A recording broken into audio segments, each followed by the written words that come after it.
From the Nationwide News Network, comprehensive, incisive, tough.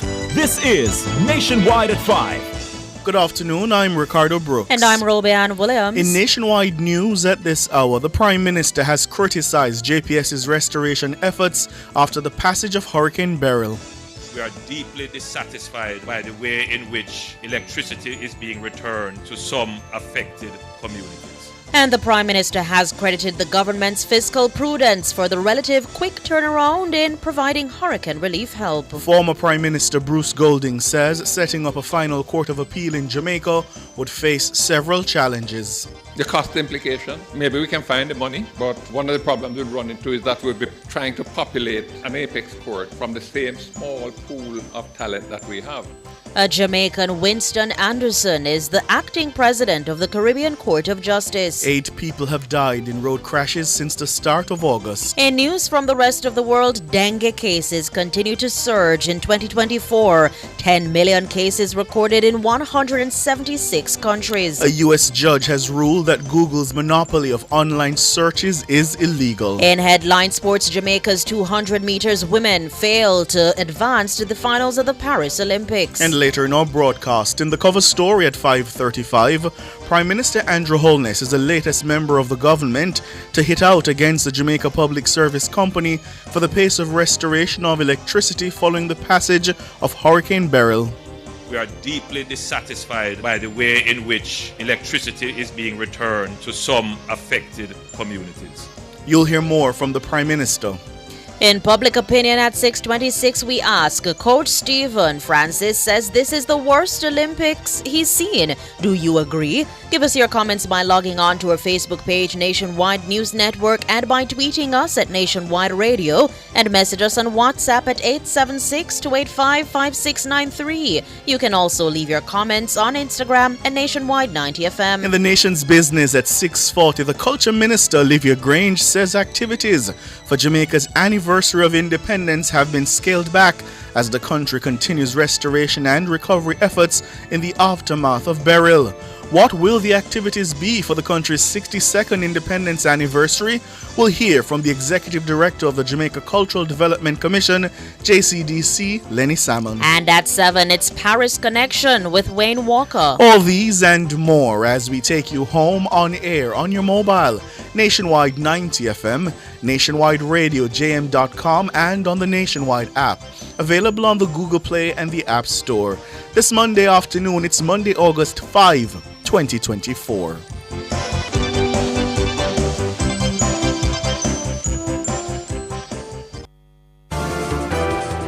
If it's news, it's got to be Nationwide 90 FM. Now to the details. Prime Minister Andrew Holness has now publicly joined his Energy Minister in criticizing the restoration efforts of the Jamaica Public Service Company, JPS, 1 month after the passage of Hurricane Beryl. The Prime Minister says there needs to be tighter regulations for utilities to protect customers, particularly during emergencies. This is the first time the Prime Minister has expressed his dissatisfaction with JPS's handling of the restoration efforts. Shalois Michael tells us more. Hurricane Beryl brushed Jamaica's southern coast on July 3. The Category 4 storm left thousands of Jamaicans across the country without power. A month later, there are still many Jamaicans in different pockets across the country who are without electricity. According to Prime Minister Andrew Holness, the JPS's efforts to restore electricity up to this point have been less than satisfactory. What we are seeing in terms of the return of electricity to some areas of the country, it is not being done in a way for which the government is satisfied. In fact, we are deeply dissatisfied by the way in which electricity is being returned to some affected communities. The Prime Minister's comment comes weeks after public criticism by Energy Minister Darl Vaz of the JPS's restoration efforts. Minister Vaz has repeatedly attacked the JPS, saying its handling of the matter has been unacceptable. He has stated that a month after the passage of Hurricane Beryl, there are still too many Jamaicans without electricity in sections of the island. The Energy Minister has also called on the Office of Utilities Regulation, OUR, to properly exercise its authority to hold the JPS to account.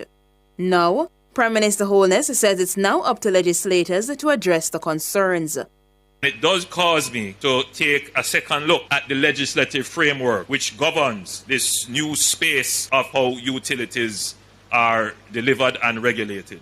It would appear to me that there needs to be tighter regulation, and it falls on the legislators now to start to look at the instruments that govern how the utility operates and how the utility operator operates to ensure that the customer is protected, particularly in the time of an emergency and a disaster. And I want to just make that known publicly here that that process will begin shortly. The OUR has given the JPS until August 12 to restore electricity to all Jamaicans. However, Mr. Holness says while the government has no hand in dictating policy to the regulator, he believes the lawmakers still have a role in settling the legislative arrangements governing the sector. As I step down from this platform, I go back to my office to meet with JPS. I have tried not to speak too much on this matter because JPS is a private company. They do, however, perform an indispensable and most important public function, which is regulated under law by an independent utilities regulator, which essentially takes the government out of the regulatory space, but it does not take away the legislative authority of the government. Shalois Michael for Nationwide News. Meanwhile, Prime Minister Holness has credited the government's fiscal prudence for the relative quick turnaround in providing hurricane relief aid. He drew a comparison with the response to Hurricane Ivan in 2004, when relief was provided approximately 1 month after its passage. Mr. Holness says 20 years later, the response took only 2 weeks. The government was able then to announce a package about a month after the hurricane hit Jamaica. The hurricane hit Jamaica between the 11th and the 12th of September 2004. And by the 12th of September, the minister with responsibility was making an announcement in Parliament. 20 years later, we were hit by Hurricane Beryl. And within 2 weeks, I believe we made the announcement somewhere about the 12th or before of $1 billion that will go towards recovery and rebuilding. And by the 3rd, we weren't only assessing, we are now actually going to deliver checks. The Prime Minister was speaking at the official launch of the Rebuild Jamaica initiative to assist Jamaicans most impacted by Hurricane Beryl on Monday. The initiative provides emergency grants to homeowners based on the level of damage sustained. Homeowners whose properties suffered minor damage will receive grants of up to $50,000, while those with severe damage will receive up to $150,000. Meanwhile, householders whose homes were completely destroyed will receive grants of up to $400,000. Mr. Holness also notes that the significant increase in the sums provided as part of the response compared to prior disasters. When Hurricane Sandy hit, it was $30,000 for total to severe damage, or no, $60,000 I believe it was. $60,000 for total or severe damage, and something like $30,000 for minor damage. In Hurricane Ivan, it was $20,000 for severe or total damage, and between $7,500 and $10,000 for severe damage. $5,000 for minor damage. Today, I'm pleased to announce that we will give $400,000 to assist persons in the recovery from the total loss of their homes. Prime Minister Andrew Holness. The National Water Commission, the NWC, says water has been restored to approximately 98% of customers who lost the commodity due to the passage of Hurricane Beryl. The acting corporate public relations manager at the commission, Delano Williams, says just about 10,000 customers remain without piped water.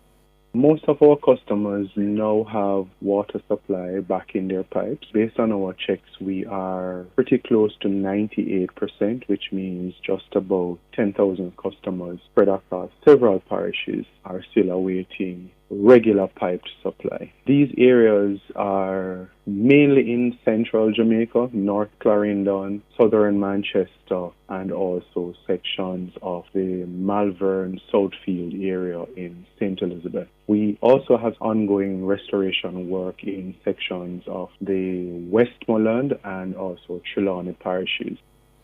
Mr. Williams says some of the NWC's restoration schedule is contingent on the Jamaica Public Service Company JPS's timeline.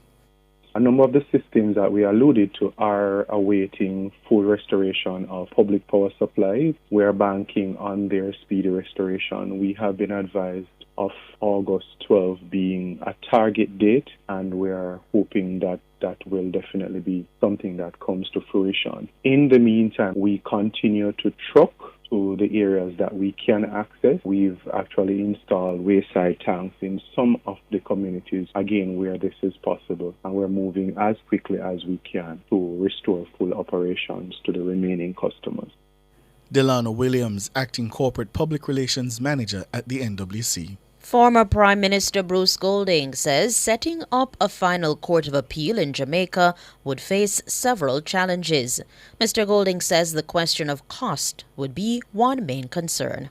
Without consideration, but it does have some issues. The cost implication, perhaps even more, maybe we can find the money, but one of the problems we'd run into is that we'll be trying to populate an apex court from the same small pool of talent that we have. So when you do that, you're doing that at the expense of the Supreme Court and the Appeal Court. Mr. Golding made the observation while addressing a reasoning session at the UAE Mona recently. During his tenure as Prime Minister, Golding had appointed a committee to study the issue of the country's final appellate court. That committee had recommended that a potential solution was the establishment of a local apex court. Golding says while the idea of a final local court should not be rejected out of hand, the question of the depth of such a court's jurisdiction would also have to be considered. And then there's the other issue of the limited jurisprudence to which you would be exposing yourself. One of the advantages of the Privy Council is that they deal with a much wider range of cases than the ones that just come from Jamaica. Same thing with the CCJ. If we have our own final court, and our jurisprudence is limited to what evolves here. So those are issues that would have to be taken into account. Former Prime Minister of Jamaica, Bruce Golding. A Jamaican, Winston Anderson, has been appointed the acting president of the Caribbean Court of Justice, the CCJ. Justice Anderson, who has been a judge on the regional court since 2010, will act in the role until September 16. The court's president, Adrian Saunders, is on leave. Justice Anderson was born in St. Anne. He attended Ferncourt High School in the parish.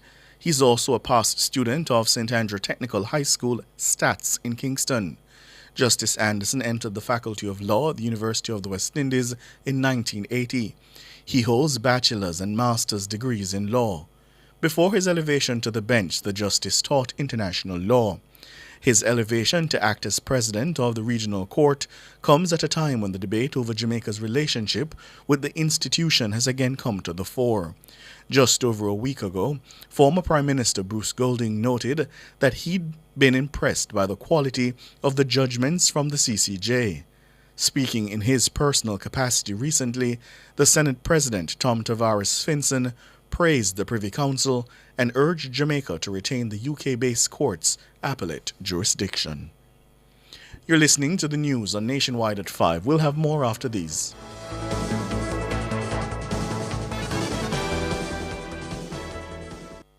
Value Drug Pharmacy offers curbside pickup and delivery of your branded and generic drugs. WhatsApp your prescription to 876-881-6695. The time by Value Drug Pharmacy is... It's 14 minutes after 5. Rent-A-Kill Initial is the expert in pest control, air purification and hygiene services. Call today 876-926-4236. The temperature by Rent-A-Kill is 33 degrees Celsius in Kingston. That's 30 out west in Montego Bay. Me? Busy as usual, so I don't have no time for whole heap of paperwork. That's why I downloaded and signed up for my One JN Passport app. It's a whole new level of convenience and access to services within the JN Financial Group. Just a few taps on my smartphone and box. I can update my personal information, open a JN Bank savings account, and even apply for an unsecured loan. Get it all in one go. Download and sign up now. The One JN Passport app. JN will help you find a way. KFC this summer, we a bucket together. Well, I vibe with your crew, yeah, we a stay true, the taste is so good. KFC, bucket on the ends with the real one. My island, we a world champion with my KFC. I'm gonna be me, jam rock, celebrate with we. KFC, we a bucket together. When we bucket together, we are as we really are. Enjoy a family 12, party 15, or party 21 bucket. KFC, proud sponsor of Jamaica 60. Continuing the news, exonerated dancehall artist Vybz Kartel says he has written scores of songs during his 13 years behind bars. Kartel gave his first official interview after being released to Fox 5 on Sunday. He told the American news outlet that he has a variety of songs just waiting to be released. We have albums worth of songs. So a lot of writing about the situation, not about the situation, like a plethora of lyrics. Some of those songs were released in the form of a mixtape on August 1, less than 24 hours after he was released from prison. The title, First Week Out, signifies his first 7 days of freedom. Vybz Kartel, whose given name is Adidja Palmer, was among 4 men convicted in the 2013 murder of Clive Lizard Williams. That should be 2011. After a decade-long legal battle, the entertainer and 2 of his former co-convicts walked out of the Tower Street Adult Correctional Facility on July 31, a free man. The back-to-life artist described the feeling of freedom as one that is almost unreal. The feeling of just being free is an amazing feeling. It's so surreal. I have to pinch myself just to see that I'm awake. I just want to say to the fans, thank you for the love. Thank you for being there by my side, my extended family. Thank you for having faith in me. Vybz Kartel, exonerated dancehall artist.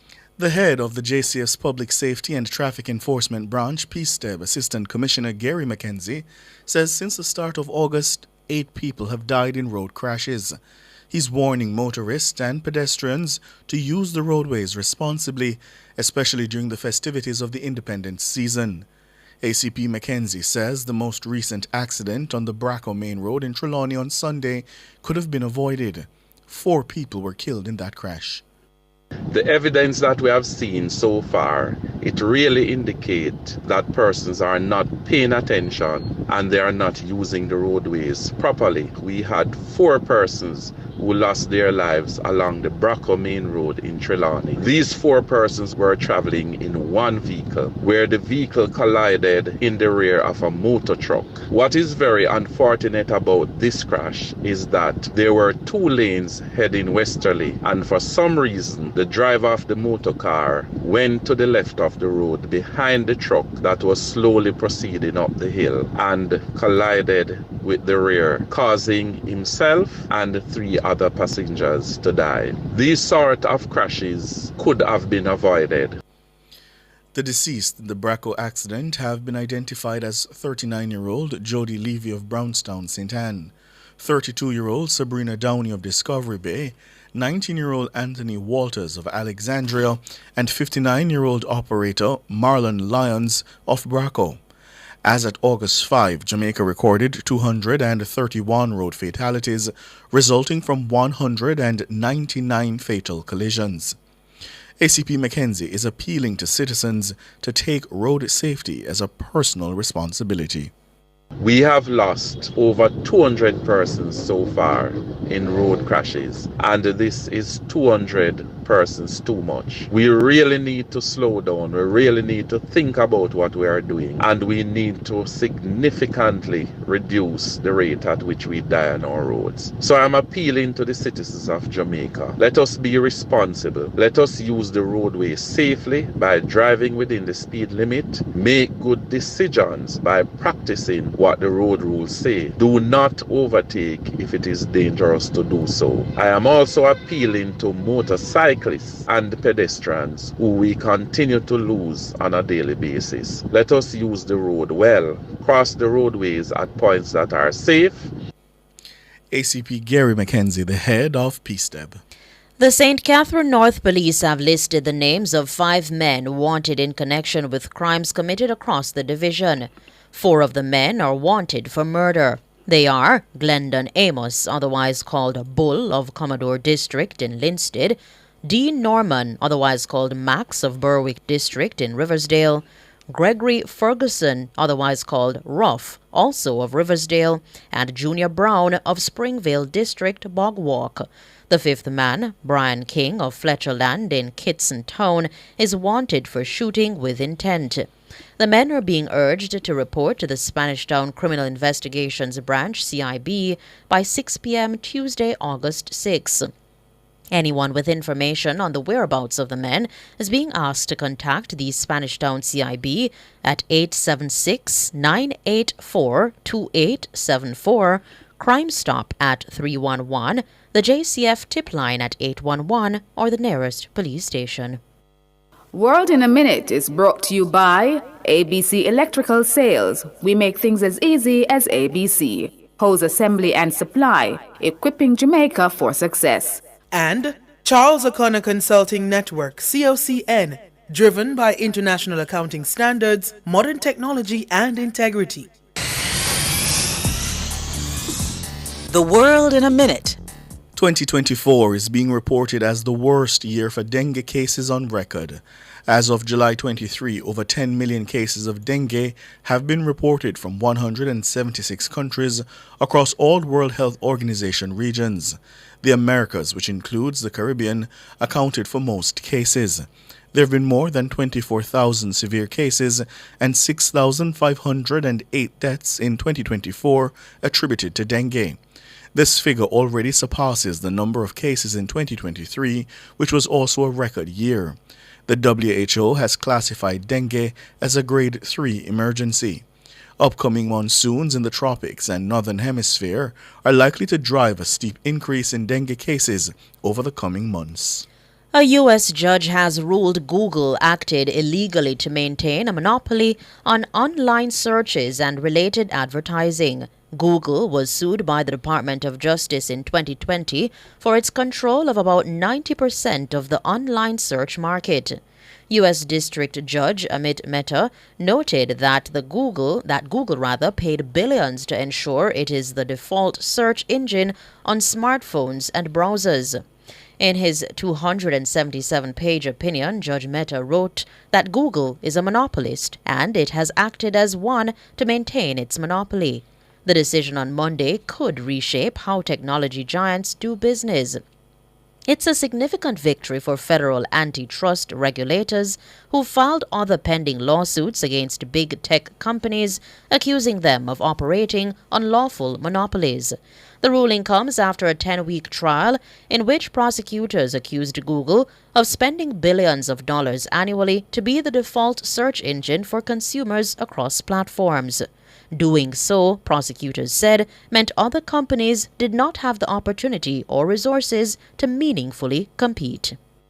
World in a Minute was brought to you by ABC Electrical Sales. We make things as easy as ABC. Hose Assembly and Supply, equipping Jamaica for success. And Charles O'Connor Consulting Network, COCN, driven by international accounting standards, modern technology and integrity. Recapping the top stories making nationwide news at this hour, the Prime Minister has criticized JPS for its restoration efforts following the passage of Hurricane Beryl. We are deeply dissatisfied by the way in which electricity is being returned to some affected communities. And Prime Minister Holness has credited the government's fiscal prudence for the relative quick turnaround in providing hurricane relief help. Former Prime Minister Bruce Golding says setting up a final court of appeal in Jamaica would face several challenges. A Jamaican, Winston Anderson, is the acting president of the Caribbean Court of Justice. I'm Ricardo Brooks. And I'm Robianne Williams. And you can find the news on our website at nationwideradiojm.com and on the Nationwide app, available on the Google Play and the App Store. News next, the headlines at 6.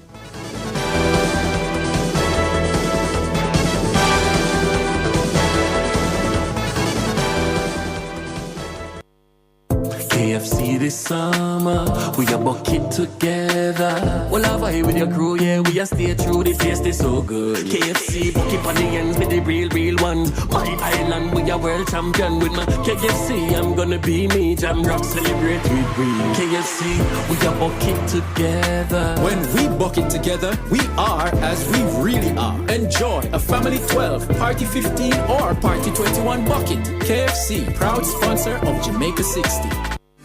Looking for your dream property? Look no further than Century 21 Heath-Ho Properties. Whether you're seeking a beachfront escape, a cozy family home, or a lucrative investment property, our expert agents are here to help you every step of the way. With Century 21, you get the experience and dedication of a global brand right here in the heart of paradise. Visit us at century21jm.com or call 876-969-2100 today. Century 21 Heath-Ho Properties. Everything real estate.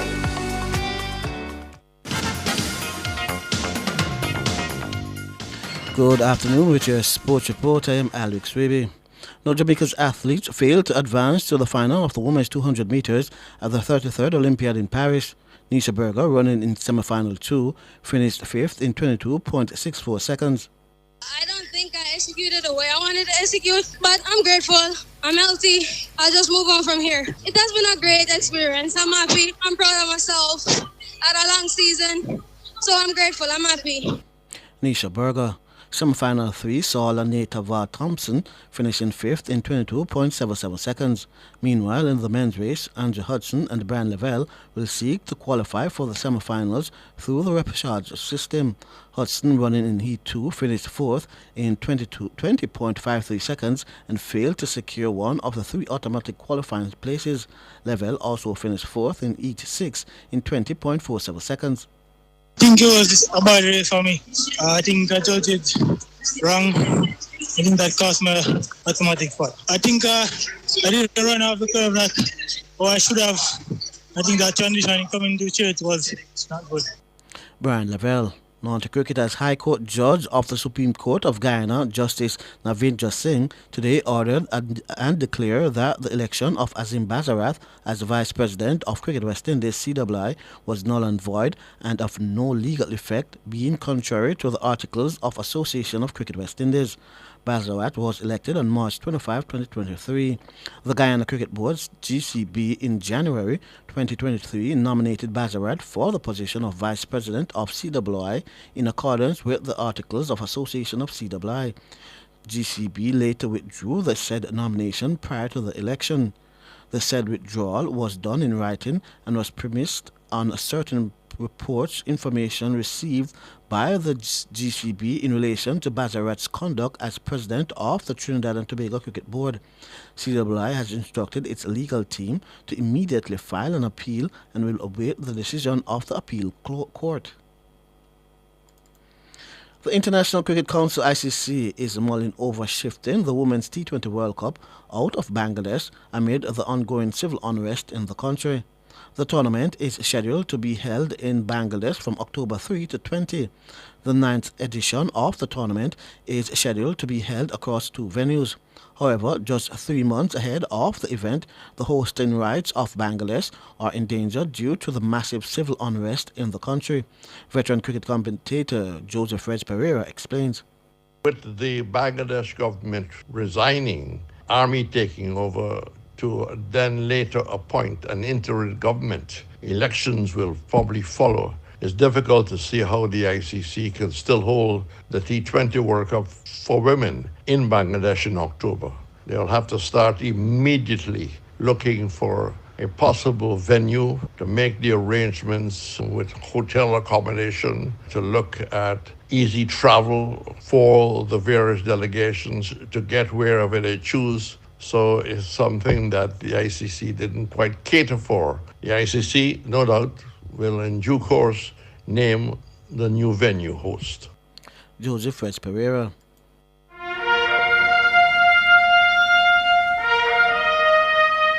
It's time for Olympic Corner. A look at the big happenings at the Paris 2024 Olympics.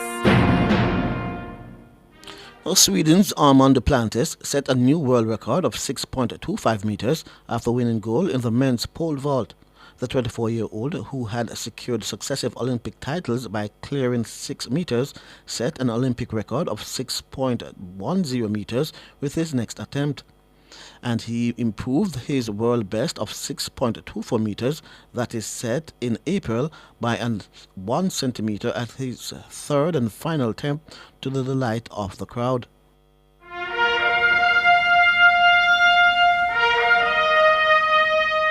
That was Olympic Corner. A look at the big happenings at the Paris 2024 Olympics. Okay, there you have it, Nationwide's Olympic Corner. I'm Alric Swaby, and that's your sports.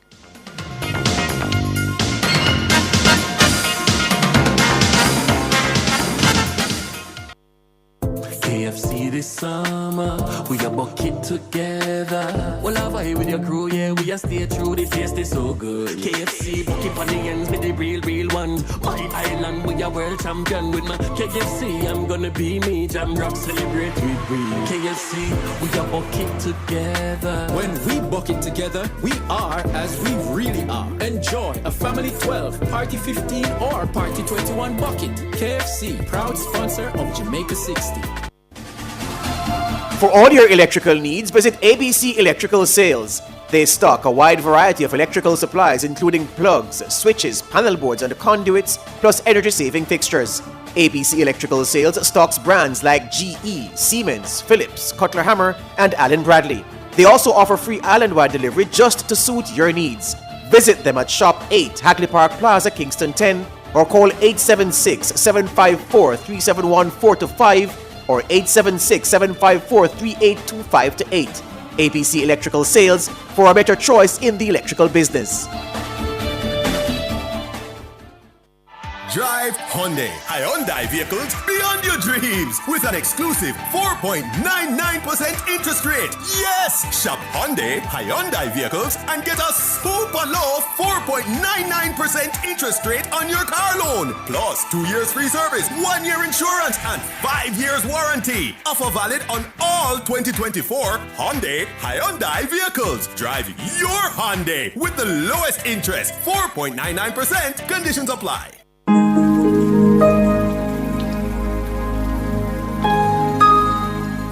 Hi there. Here's some good news for these trying times. Quote, "By God's word, I can see where I'm going. They throw a beam of light on my dark path." Unquote. Psalm 119, verse 105. Listen for God's Word weekdays at 5:45 a.m. and 12:55 p.m. through Oasis. Stop by for a refreshing drink and share a God perspective for the day. Oasis, weekdays 5:45 a.m. and 12:55 p.m. right here on Nationwide, a revolution in media. The rebroadcast of The Oasis can be heard weekdays at 5:45 a.m. The Oasis is brought to you by Solar Tech Jamaica. We use the gift of the sun to power our world. Due to exclusive radio coverage of the Paris 2024 Olympics, The Oasis with Lloyd Gale at 12:55 p.m. will not be aired until August 12. Nationwide 90 FM apologizes for any inconvenience caused. This outstanding 6'4" athlete credits Jamaica with her first Olympic victory ever. Jamaica is filled with Olympians. World record holder McKinley dashes into the lead. We must never forget the forerunners of Jamaican Olympic greatness. Coming into the home stretch, it's Wint who challenges the leader. Win or lose, athletes never forget their Olympic experience. Fairly knotty and devastated. Another world-class field. And Hemmings is going to do it. Hemmings wins it. She's the champion. Win or lose, Jamaicans will cheer the loudest at the Olympics so that the world will never forget who we are. And Usain Bolt is moving away, and Jamaica retain their title and the world record From July 26 to August 11, tune in only to Nationwide 90 FM for the coverage of the 2024 Paris Olympic Games, because we're here to ensure that you never forget. Nationwide's coverage is powered by our brand sponsors: National Road Operating and Constructing Company Limited, Grace Foods, Spirits Expression Sports Lounge, Imperial Optical Jamaica, Rainforest Caribbean, Sunshine Snacks, and National Commercial Bank. Cover Story is brought to you by Multilink. Roll with control. Use Multilink. Safe, fast, and accepted in more locations. We've been a part of everyday Jamaican life for over 25 years. From paydays to birthdays, unexpected emergencies to anniversary celebrations. The supermarket checkout line, or paying a bill or taxes on time. Our fast, secure debit network provides reliable service so you can always depend on Multilink. Jamaican and proud, fast, secure, everywhere.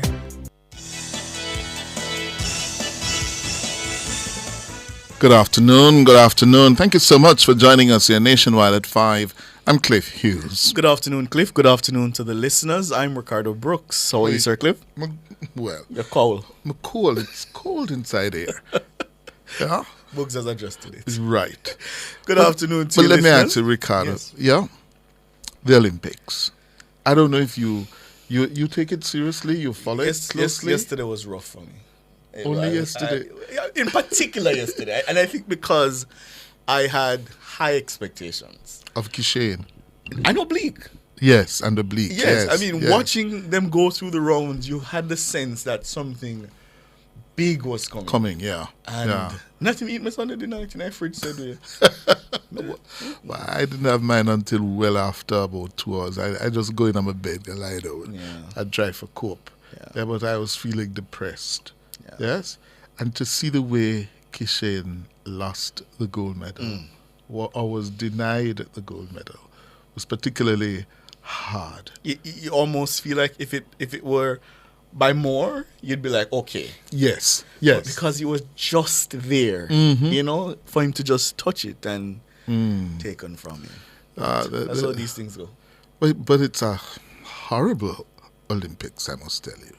Jamaica, we have not had a lucky break. Yeah? I heard you coin a phrase this morning, the curse of Paris. Yes. Something is amiss. Of course. In the city of love. Oh, God. Oh, hush. Yeah. Anyway, in our Tough covered going. story this afternoon, Prime Minister Andrew Holness has now publicly joined his Energy Minister, Darrell Vaz, in piling on the pressure on the Light and Power Company JPS in its restoration efforts following the passage of Hurricane Gilbert. You'll recall Vaz being very public and strong in his criticism of JPS's failure to restore power right across the island. This afternoon, the Prime Minister joined the public criticism of JPS while speaking at the launch of the Rebuild Jamaica Foundation for citizens severely affected by Beryl. And the Prime Minister says there needs to be tighter regulations now for utilities to protect customers, particularly during emergencies. Now, listeners, this is the first time that the Prime Minister has publicly expressed his dissatisfaction with JPS's handling of the restoration efforts. As I step down from this platform, I go back to my office to meet with JPS. I have tried not to speak too much on this matter because JPS is a private company. They do, however, perform an indispensable and most important public function, which is regulated under law by an independent utilities regulator, which essentially takes the government out of the regulatory space, but it does not take away the legislative authority of the government. And what we are seeing in terms of the return of electricity to some areas of the country, it is not being done in a way for which the government is satisfied. In fact, we are deeply dissatisfied by the way in which electricity is being returned to some affected communities. And it does cause me to take a second look at the legislative framework which governs this new space of how utilities are delivered and regulated. It would appear to me that there needs to be tighter regulation, and it falls on the legislators now to start to look at the instruments that govern how the utility operates and how the utility operator operates to ensure that the customer is protected, particularly in the time of an emergency and a disaster. And I want to just make that known publicly here, that that process will begin shortly. Prime Minister Andrew Holness. And of course, what he's essentially saying now, that is, it's now up to the parliamentarians, right, to fix the laws, the regulations governing the operations of the monopoly, the Jamaica Public Service Company. You may recall that the OUR last week gave the JPS until August 12. That's what, Friday coming? Friday coming, to restore electricity to all Jamaicans following the passage of Hurricane Beryl. Meanwhile, the Prime Minister told the management at JPS today that his administration will be looking to make the legislative changes regarding utility companies and their operations. As I've said, the space that we operate in, where most Jamaicans, their understanding of the provision of electricity is that it is a public service. Indeed, the name of the company is the Jamaica Public Service. So there is still a sense that it is a government operation, when it is not. The space in which we operate in is that the utility provider is a private company, but they provide a public service. And that public service, the standard of its provision, is regulated in law. And the administrator and overseer of the regulated space is the OUR, the Office of Utilities Regulation. So there is a utility regulator that is not the government, which is independent, that stands as arbiter between the private utility provider, the government, and the consumer. But whatever is this arrangement of a private utility provider and a utility regulator, the government still retains the national interest obligation.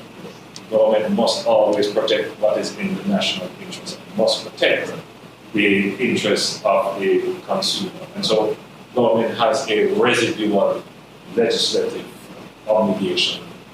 And when we talk about resilience, when we talk about ensuring that investments are made in the infrastructure so that it keeps a pace with technology, it delivers on the service expectations, we have to craft this legislative framework for both the private utility and the regulator. And what has happened with the passage of Beryl is, it is clear to us that we will have to take a second look at the utility space. We will have to see where the gaps are, and definitely we will have to make some legislative changes to ensure that resiliency is not just something that the company speaks about, but that you have the legal obligation. Prime Minister Andrew Holness. And you know, Cliff, I hear several things coming out of what the Prime Minister is saying there. One, I think, as we've been saying, that at some point, I mean, Minister Vaz was fast out the blocks, but at some point, the political consideration would start to creep in. Mm-hmm. In that, people, the frustration level has reached boiling point now. Mm-hmm. And I think that's why you now hear the Prime Minister, the head of the government, now coming out and saying, this is absolutely unacceptable and we may have to intervene from the perspective of the Parliament. Yes, yes. He now detects unmistakably that it is politically hurting the administration. Yeah, this morning on an abbreviated version of Cliff Hughes Online, we had no fewer than 4 callers. Mm. Yeah, And if we have 4 callers within less than an hour and a half, it tells you what's happening out the road. Right. Yeah? And it's a similar story. Around a road or a lane have power. And I don't have it. But I don't have it. There was a last caller from a part of Mandeville. Yes? Somewhere in New Green in Mandeville. Yeah? He was saying that they've been calling JPS for 2 weeks and nobody is responding to them. On top of the frustration of being without power for 4 weeks. And it must be said that otherwise, I think it's fair to say the government's response has been good. Outside of the issue of the power restoration and then how that affects things like water and in some cases telecoms. Yes. So it must be top of mind for the members of the cabinet that we're doing what we need to in terms of ensuring that relief and the turnaround time for getting relief to those affected, 2 weeks, good. But still the pain point of people, what is it now, 20,000 thereabout, still in the dark. And that's just completely unacceptable. You will have more from the Prime Minister after the break.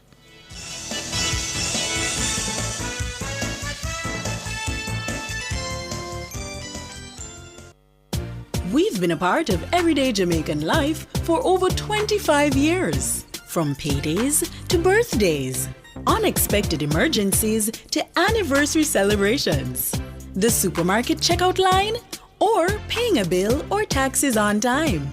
Our fast, secure debit network provides reliable service so you can always depend on Multilink. Jamaican and proud, fast, secure, everywhere.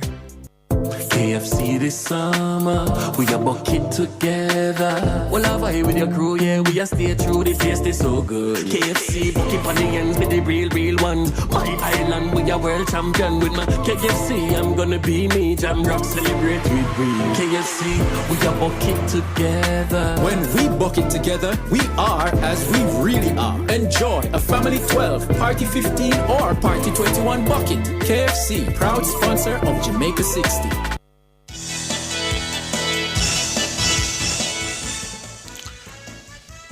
Thank you so much for staying with us here inside the cover story. It's 13 minutes going up to 6, and let me apologize. When I said the 12th, August 12th is on Friday, it's actually next Monday. Yes? They had the old calendar for the month of July still in here. Thanks, Bugs. So it has now been changed. So the 12th of August is Monday. All right? So the Prime Minister also sought to assure Jamaicans that relief funds will only go to those who are most in need. I make these points because it is important for us to reflect on where we're coming from and where we are. So when the merchants of gloom and doom and not Nagwan peddle their falsehoods in the public square, those falsehoods must be confronted by the facts. Jamaica today is a different place than it was 20 years ago. Bear in mind the challenge that the government 20 years ago would have faced. This business of distributing a relief benefit in such a way as to avoid corruption of the benefit. It's the same challenge we face today. It is very important that any relief that we are going to give is not in any way tainted by any form of corruption. Whether it be that the beneficiary tries to convert the benefit for a use other than for what the grant was given, as eloquently described by the then minister, trying to get a discounted voucher, meaning that if they got a voucher for $30,000, that they would have gone to a hardware, let's say, and said to the hardware, okay, just give me $20,000 worth of goods, or just give me $20,000 in cash and you keep the rest. Then you didn't really need the benefit. Somebody else could have gotten that benefit. So that issue faced the government then, and we face the same problem today. Notice that when the minister made the statement, he said, we have now determined what the quantum of the support is going to be.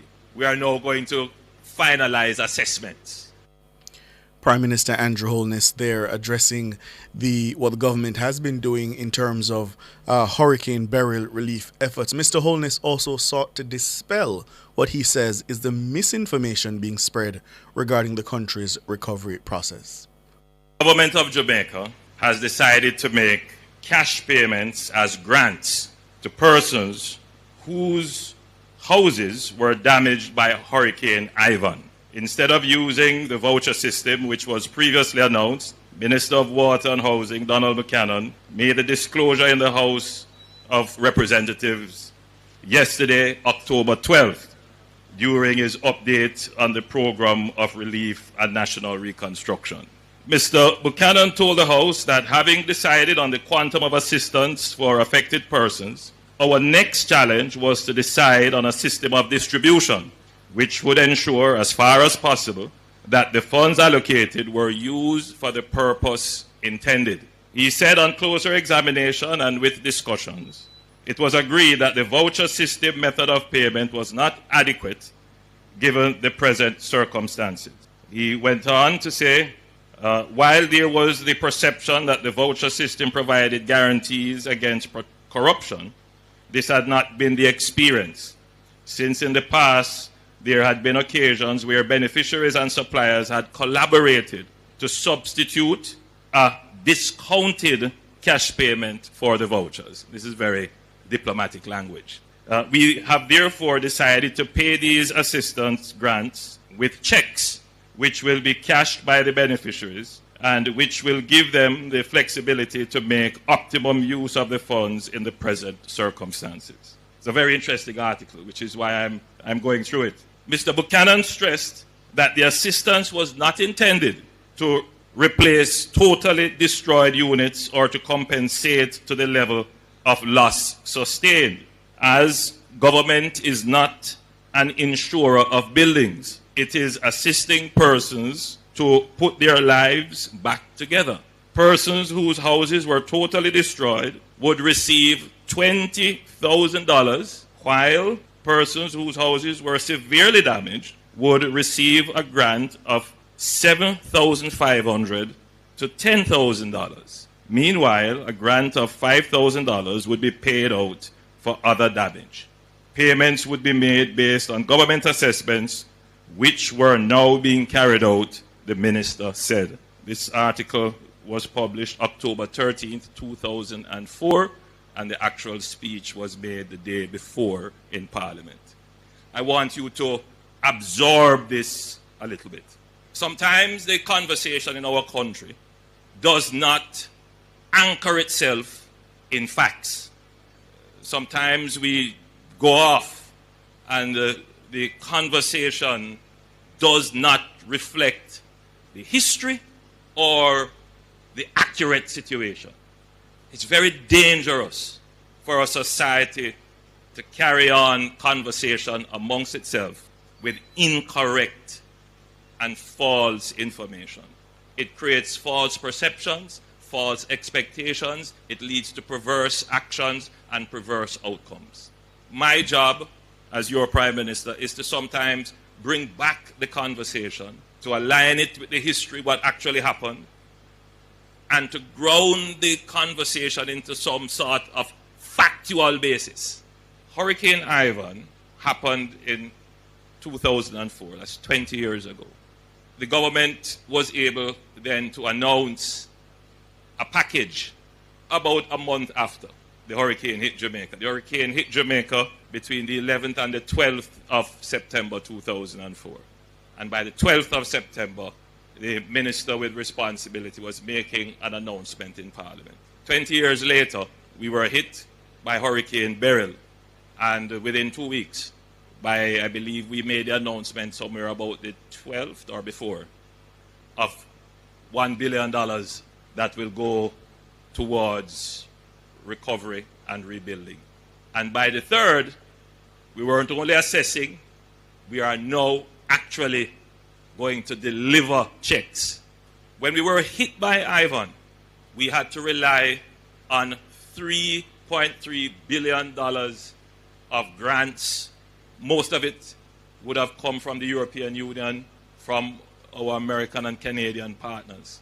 Today, by virtue of the change in our fiscal management and fiscal arrangements, we have put in place buffers and insurance for which we can draw down for the immediate response $5 billion of your own funds in addition to insurance funds, so that we can respond to our own management of the disaster. I want you to just think on that, because this is what it means to be independent. Prime Minister Andrew Holness there, repeating a message we've heard from him before, that the essence of independence is first and foremost economic independence, having the ability to respond on our own and to stand on our own 2 feet. And not having to wait. Yes. For the generosity of others to come to your assistance. Absolutely. But are people listening? That's a good question. It's something I've wondered about, because I've noticed that for quite some time now, he's taken a shift in terms of messaging. He has decided that he will try to confront untruths with facts, and he will try to reason with the Jamaican people. My fear, and forgive me for saying it, is that I don't know if sections of the electorate has reached that level of political maturity. That is my genuine fear. Yeah. So my answer to your question is, I don't know. Yeah. And frankly, we don't know. Yeah. Yeah. The Prime Minister also sought to make the case for the NIDS in having Jamaicans on NIDS who will be able to provide efficient relief for those affected by adverse weather conditions. I make these points because it is important for us to reflect on where we're coming from and where we are. So when the merchants of gloom and doom and not Nagwan peddle their falsehoods in the public square, those falsehoods must be confronted by the facts. Jamaica today is a different place than it was 20 years ago. Bear in mind the challenge that the government 20 years ago would have faced. This business of distributing a relief benefit in such a way as to avoid corruption of the benefit. It's the same challenge we face today. And it is very important that any relief that we are going to give is not in any way tainted by any form of corruption.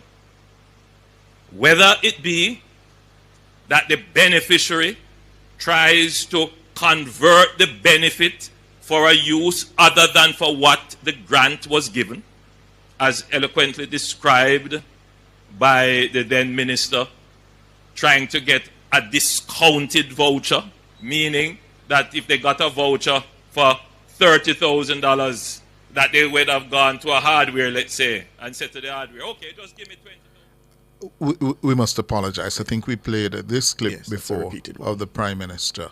Yes? So let's go to the final one, Boogs. The Prime Minister also sought to assure Jamaicans that their private information will not be shared. But if you don't want the public to know that you got a benefit, then that can be private. Yes. And so the system that we are trying to build is one that will preserve your privacy but enhance accountability. And I hope that clarifies that in the minds of many, suspicious or skeptical Jamaicans. So the government back then did not have a national identification system. TRN would have existed, but the database was not robust, so they wouldn't be able to check against the TRN. So the verification really would have depended on an agent of the state, meaning someone from the ministry, going to verify. You may have to depend on a justice of the peace or community knowledge to say, yes, person X is actually person X and he should get the benefit. But in that system, the probability of error, meaning the probability of you drawing a check for a person who said that they are Tom stroke, but they are not, the probability is very high. So you couldn't really guarantee to the Public Accounts Committee or the Public Appropriations Committee that there was a high level of accuracy in the beneficiary that received the grant. And governments would have had to just accept that at the time. So for us, we have invested in building out the national identification system. It was derailed and stalled, and every time there is an emergency, I look back at it and say, if we had it earlier, we would have been able to more efficiently and quickly distribute benefits. Yeah.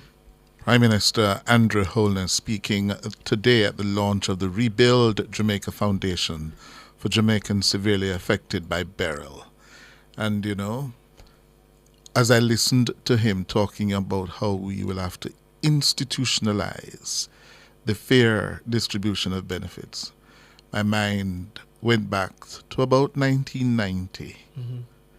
The zinc scandal, $400 million worth of zinc following the passage of Gilbert in September 88. And that became a monumental scandal where we had $400 million of zinc going into the hands of political activists and those well connected. And that was a situation where you couldn't track the benefit. Absolutely. You just couldn't. Yeah. That's a cover story. The headlines at 6 are next.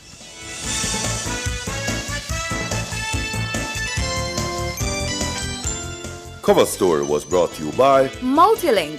Roll with control. Use Multilink. Safe, fast, and accepted in more locations.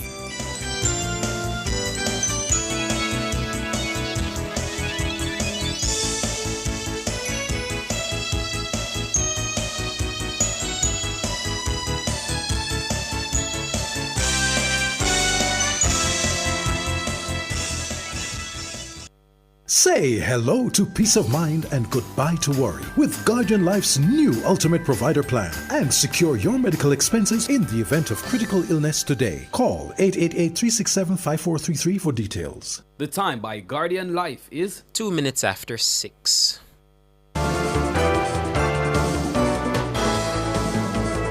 Nationwide headlines at 6. Good evening with the headlines at 6. I'm Mahiri Stewart. Prime Minister Andrew Holness has now publicly joined his energy minister in criticizing the restoration efforts of the Jamaica Public Service Company, JPS, 1 month after the passage of Hurricane Beryl. The Prime Minister says there needs to be tighter regulations for utilities to protect customers, particularly during emergencies. This is the first time the Prime Minister has expressed his dissatisfaction with JPS's handling of the restoration efforts.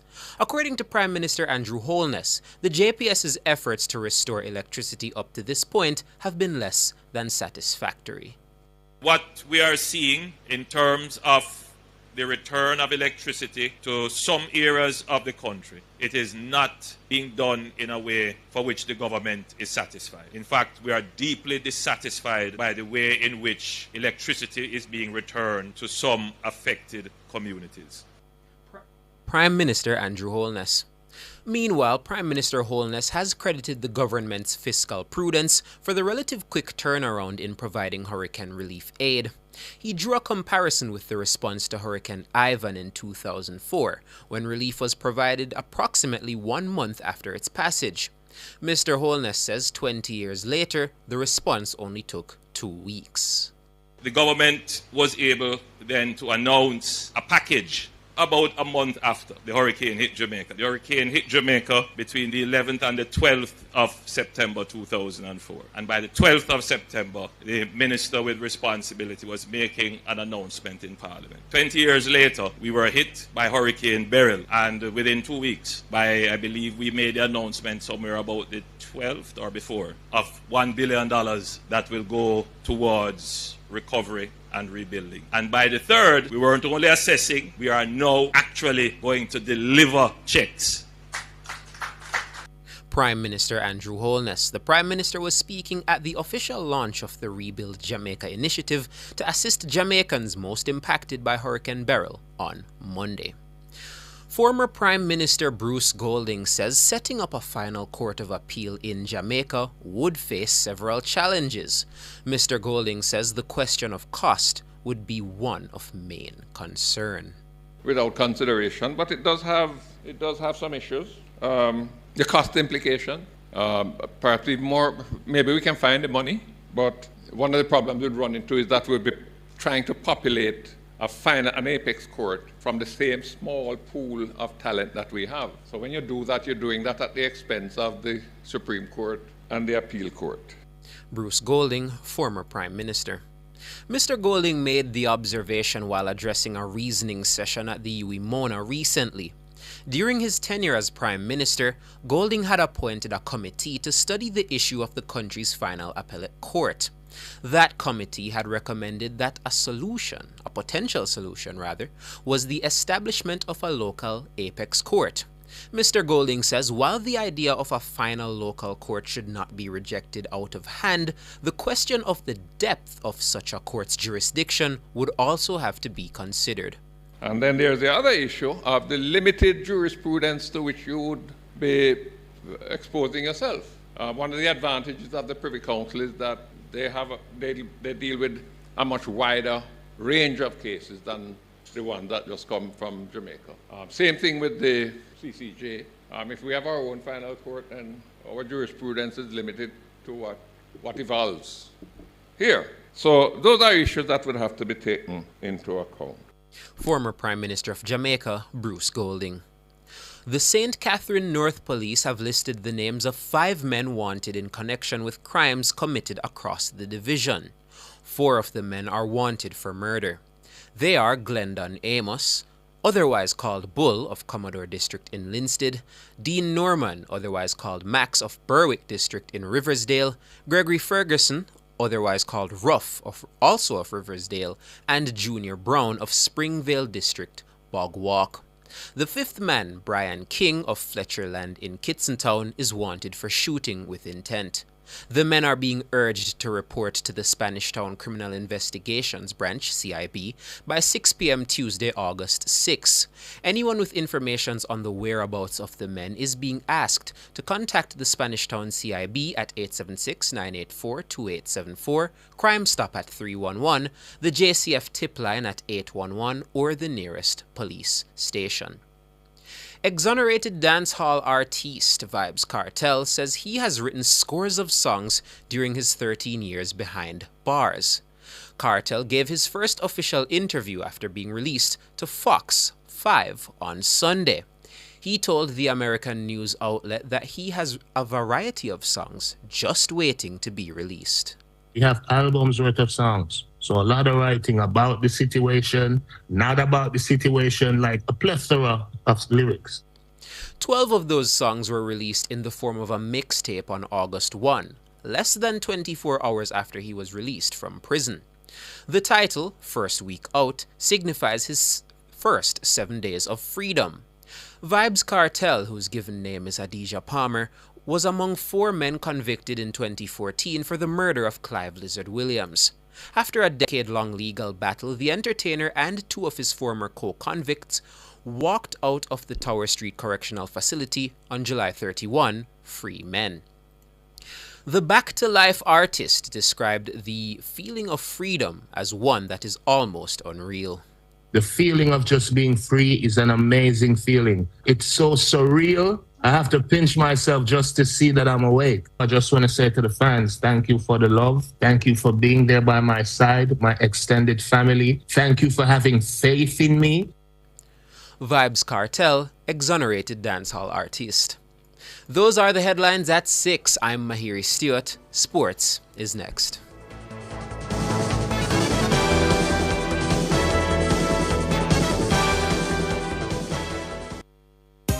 Cleasing Industrial Supplies Limited are authorized distributors of international brands ABB, Omron, STC, Festo, and Thomas & Betts. They supply programmable logic controllers, photoelectric and proximity sensors, contactors and soft starters, power supplies, variable frequency drives, and much more. Visit them at 24 Dunrobin Avenue, Kingston, or shop 32 Overton Plaza, 46 Union Street, Montego Bay, or visit their website cleasling.net. Cleasing Industrial Supplies for all your industrial automation and control solutions.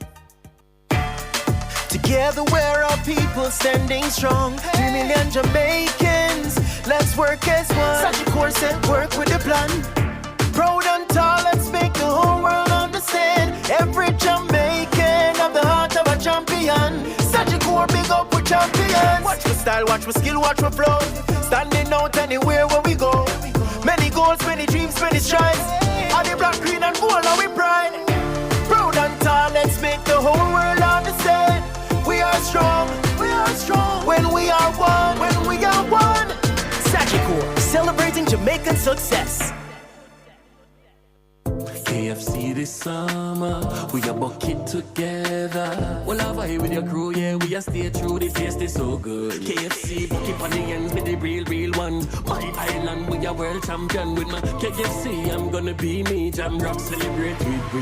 KFC, we a bucket together. When we bucket together, we are as we really are. Enjoy a family 12, party 15, or party 21 bucket. KFC, proud sponsor of Jamaica 60.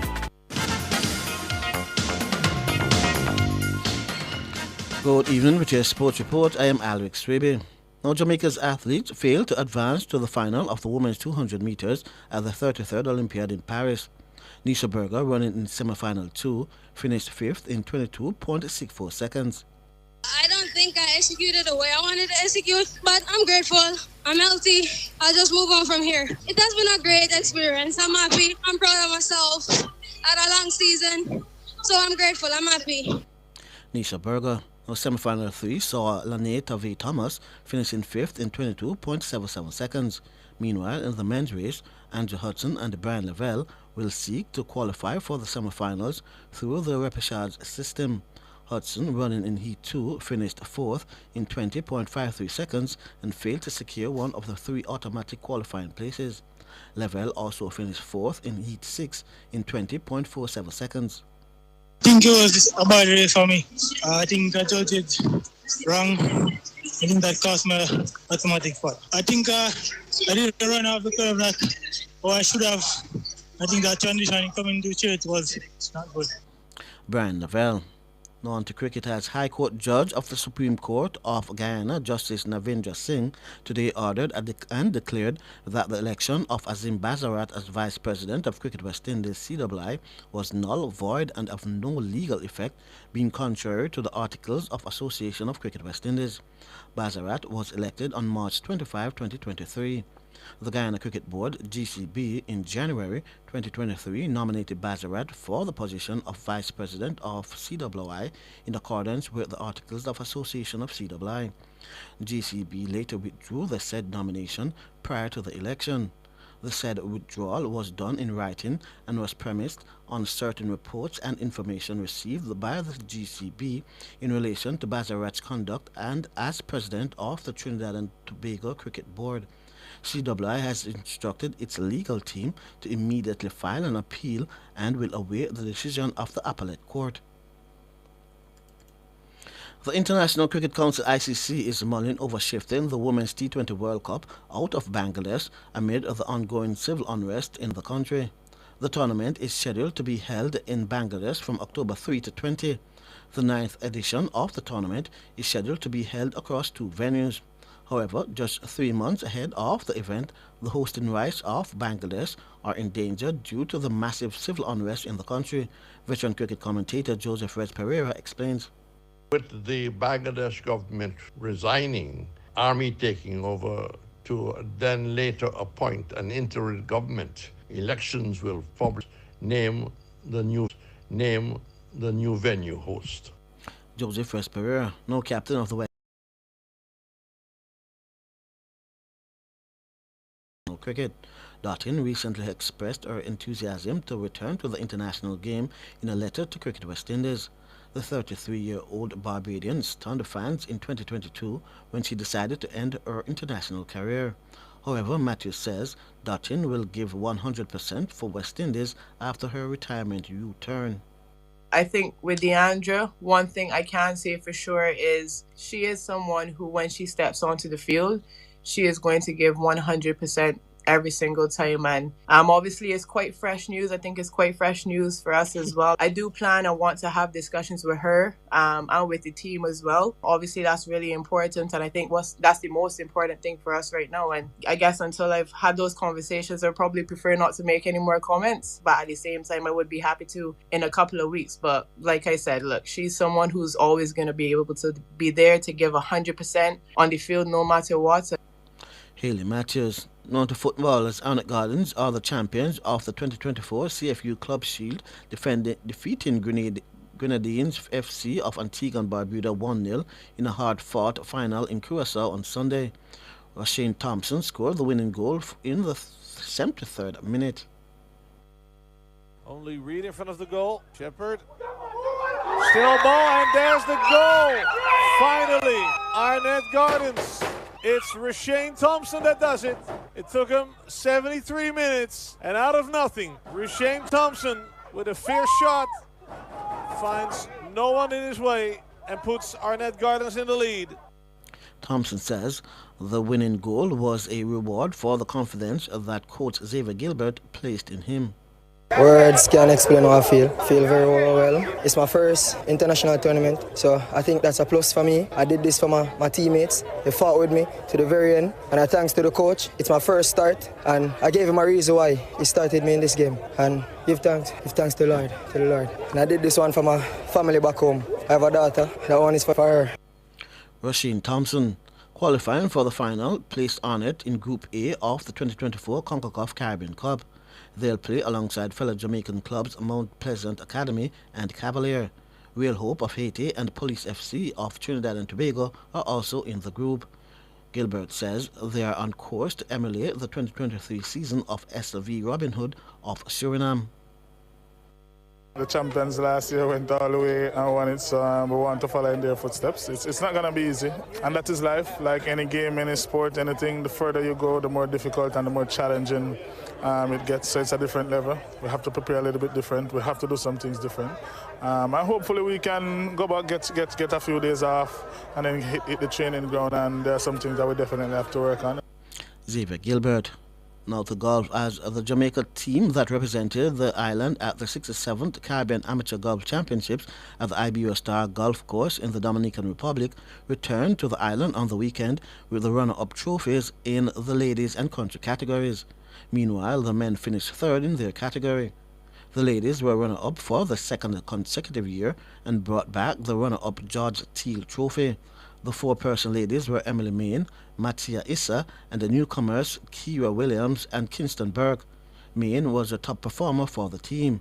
She was tied for second with scores of even par 72, 1 under par 71, and 5 over par 77 for a 3-day total of 4 over par 220. I'm actually pretty proud of how I did in this tournament. I went in not actually the most confident in my golf. I kind of just was trying to focus on the basics going into it after the practice round. The course wasn't too long, so I knew I had somewhat of an advantage because I do hit the ball quite far. So I knew that once I got in the fairway, I was fine and I could make par. Which obviously I did the first 2 days. I played two very solid rounds, day 1 and day 2. Day 3 obviously was a bit trickier. I think that was more just to do with nerves, not so much to do with my actual golf game. Perennial winner, Puerto Rico won all 3 trophies on offer: the George Teal Trophy, the Arthur Zade or Country Trophy, and the Horman Cup for men.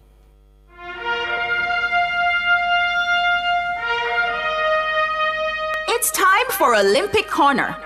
A look at the big happenings at the Paris 2024 Olympics. Sweden's Armand Duplantis set a new world record of 6.25 meters after winning gold in the men's pole vault. The 24-year-old, who had secured successive Olympic titles by clearing 6 meters, set an Olympic record of 6.10 meters with his next attempt. And he improved his world best of 6.24 meters that he set in April by 1 centimeter at his third and final attempt, to the delight of the crowd.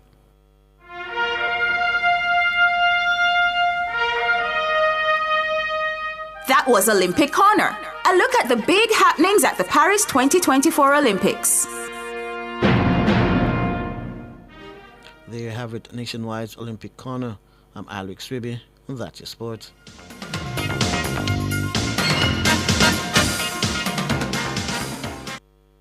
For all your scales and food processing equipment, call Advanced Scales and Equipment Limited at 876-968-9612-5. The time by Advanced Scales and Equipment Limited is 6:20.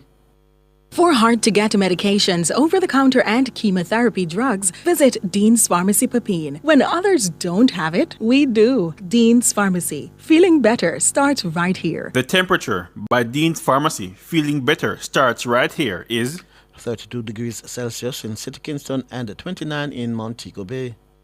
We all have a champion spirit, a uniquely Jamaican spirit. We think the unthinkable and reach for the unreachable. The steady pulse of greatness beats in us all. As powerful as we are, there comes a time when everybody needs a strength. Something to take you over that last hurdle and across the finish line. Your moment is now. Unstoppable with NCB. Focused on you. Hey, family, friends, passion, joy.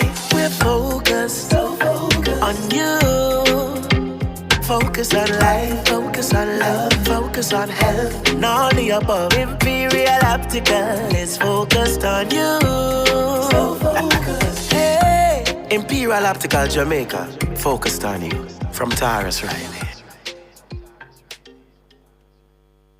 KFC this summer, we a bucket together. Well, I vibe with your crew, yeah, we a stay true, the taste is so good. KFC, bucket on the ends with the real one. My island, we a world champion with my KFC. I'm gonna be me, Jam Rock, celebrate with we. KFC, we a bucket together. When we bucket together, we are as we really are. Enjoy a family 12, party 15, or party 21 bucket. KFC, proud sponsor of Jamaica 60. Jamaica, it's here again. Phosphorage, a super summer sale. July 1 to August 31.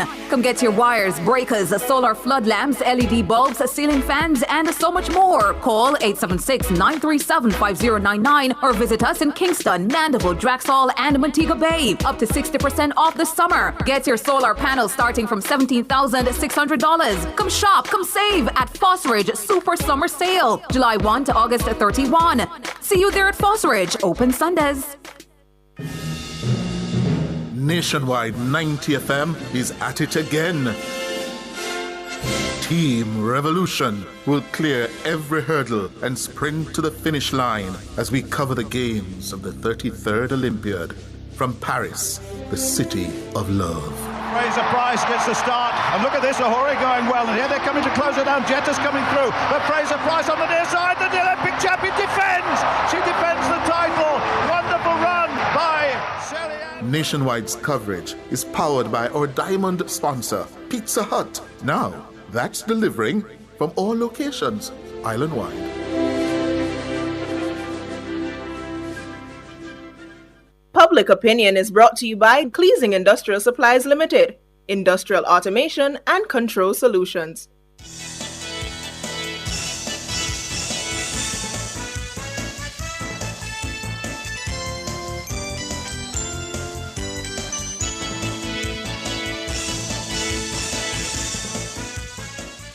Good evening, and welcome to Public Opinion. I'm Robian Williams. It's a Monday evening, a special one to our friends on our YouTube platform. Thank you so much for tuning in, for joining us. As always, we love to hear from you, so we ask you to weigh in live in the comment section on today's Public Opinion. All eyes are on the Olympics happening in Paris. Now, our very own Coach Stephen Francis, he says that Paris 2024 Olympics are the worst games he has ever been to since he started attending the events. He disclosed this in an interview where he explained that the organization of the events have been disgraceful. So far, we've had 3 medals, 2 silver, 1 bronze, and you know it's been a bittersweet one for us, I would say. I mean, I watched the 100-meter race. I also watched the others, yeah. We got the bronze, making history. That's amazing in the shot put right there. But in Public Opinion today, we're asking, Coach Stephen Francis says this is the worst Olympics he's seen. Do you agree with such a stance? Let me see the comments on our social media platform this evening in our Public Opinion. Let's see. Ingrid McKellar is saying, I agree, and not just because of Jamaican saltness. From the opening ceremony, things felt off. Okay. Philip Harrison says, 100% agree with the coach. It's an abomination. Winston says, this Olympic is indeed the worst because it started off with some devil worshipping. Okay. All right. Wayne Francis says Jamaica should have just packed up and left France from the moment they saw the conditions that they have to face. George Elliott is saying it started going downhill when a fully qualified athlete was prevented from representing Jamaica through no fault of her own. I believe the other athletes were wondering whether the same fate could have befallen them. The vibe started going downhill from there and continued through to when Mama Rocket had to walk for half an hour and arriving too late to properly warm up, all because the rules were changed overnight. Yeah, Lily Roses says, it's the worst Olympics I have seen. Them do everything for stop Jamaican. That's why I'm stop watching them. From them I talk about torso win race. Yo, that is a hot debate. That's contentious right there. Alivan says, I say that this is not any Olympics at all. Worse for true. No vibes not today at all. Dorothy Roden Brown says, agree with him 100%. And she's saying that the J3 also needs revamping. Them not ready. Philip Kidd says only second to the government. All right, let me see if I can get in some more. Ian Robinson says, yes, it all starts from the head. Too much division amongst the hierarchy of athletics in Jamaica and too much division amongst athletes in Jamaica as well. Donna Jacqueline McDermott says, yes, I agree. Things happen and up to now, there's no answer to what went on there. Everyone is keeping quiet about the situation. And Natalie Winter says it has its ups and downs. I wouldn't say it is the worst because no one was held hostage and no one lost their lives, thank God. If you're just joining us, we're inside the Court of Public Opinion and we're discussing the Paris Olympics. Coach Stephen Francis says it's the worst he's ever seen and we're asking you if you agree. Richie Dixon on Facebook says, I expected it to be fair because Jamaica not together, and that's what Paris did with Olympics. All right. Kenrick Johnson says, starting from the weather, Sinting, they called opening ceremony. Wow. And Philip Jackson says, no one can predict the future. We can say all we want before, but is when the rubber hit the road, then there lies the true result, and the taste of the pudding is in the eating. Shanku says worse, and she's been watching since 1984.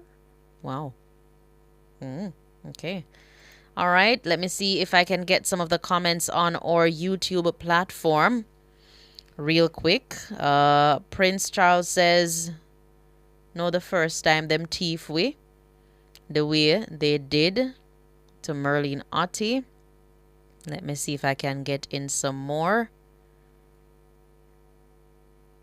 Marlene P says torso is from Merlene Otti and Gil Devers Days. Okay. If you're just joining us, Sonia Wright is agreeing with Coach Stephen Francis to say that it is the worst Olympics he's ever seen. You're agreeing, Sonia Wright? And Megan Walker is asking for further clarification. She's questioning if the foot reached the line first. Why then rely on torso? Mona Smith is questioning worst. Why? If we're winning the gold medals, would we be saying the same thing? I think it's a little bit more than just not winning the gold medals, Patricia says, I just don't feel the vibes. 007 saying, totally agree with Mr. Francis. The organizers are disgraceful from the opening ceremony and the issues of that. Okay, letters. Okay. 007. I see your comment. I respect your comment there. Marlene P says the Olympics boring. On our X platform, Graham Jervis says when one saw the opening ceremony, it was clear as day. Stacy on X says absolutely. Now I understand why Paris last hosted the Olympics in 1924. It seems they took a century to prepare to mess it up. Annie Strong says, yes, it is very clear to see. The Queen says, I have never seen anything like this before. I really hope the Olympic Commission doesn't grant any more for them. Sab says, fully agree. It's disgraceful. Mark Johnson says, I agree 100%. I haven't tuned in one since the atrocious opening ceremony. Wow. DS Isaac says the organizers are cheap. Wow, DS. Wow. Winsome Smith says, yes, so true. Don't like what's going on. If you're just joining us, we're taking your opinions on the Paris Olympics. Do you agree with Coach Stephen Francis, who says that this is the worst Olympics he's seen? Back on our X platform, Marlene P says, I have no urge to wake up and watch the Olympics in the mornings. Carlene Smith says, we're questioning the rules now. The torso rule is there for a long time. We cannot move the goalpost. And Mildred Hamilton says, this is all quite unusual. Okay. Wow. Well, we're cheering on our athletes nonetheless. We have some more races to go. We have some more goals to see if more medals to see if we can have them. So we're cheering on our athletes nonetheless. It was a shocker for me when Shelly Ann Fraser-Price pulled out, also Sharika Jackson, but they know why, and we support them all the way. And we just want to send lots and lots of love to our athletes competing, representing our country in Paris. Thank you guys so much for participating. All the best. Do stay tuned for the business report up next.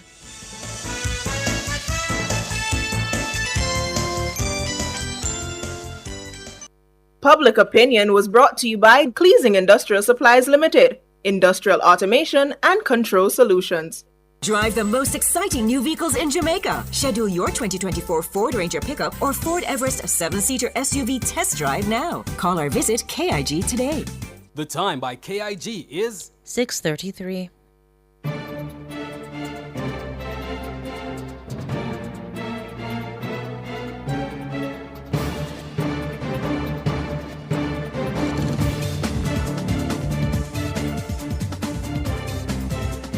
Hello, good evening, and welcome to Nationwide's Business Report. I'm Robianne Williams. A U.S. judge has ruled Google acted illegally to crush its competition and maintain a monopoly online and in its search-related advertising.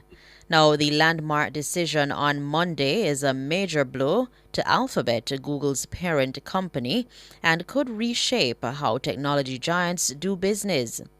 Google was sued by the U.S. Department of Justice in 2020 over its control of about 90% of the online search market. It is one of several lawsuits that have been filed against the big tech companies as U.S. antitrust authorities attempt to strengthen competition in the industry. It is unclear yet what penalties Google and Alphabet will face as a result of the decision. The fines or other remedies will be decided in a future hearing. In the currency markets at the close of trading today, it cost 157 Jamaican dollars and 74 cents to buy $1, 203 Jamaican dollars and 57 cents to buy £1 British, and 115 Jamaican dollars and 18 cents to buy the Canadian dollar. That's the business report. I'm Robianne Williams. Happy Independence when it comes. Good evening.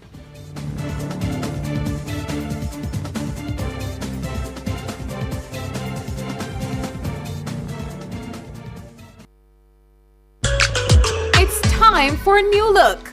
And high time to get serious about protecting our home and investment. It's time to choose BH Paints with over 60 years experience in quality paint finishes. Their products are superior and long-lasting. Time to check them out. Ask about BH Paint's 100% acrylic Ultima Plus paint and primer in one. Experience rich colors with advanced UV and mildew-resistant technologies, independently tested by experts.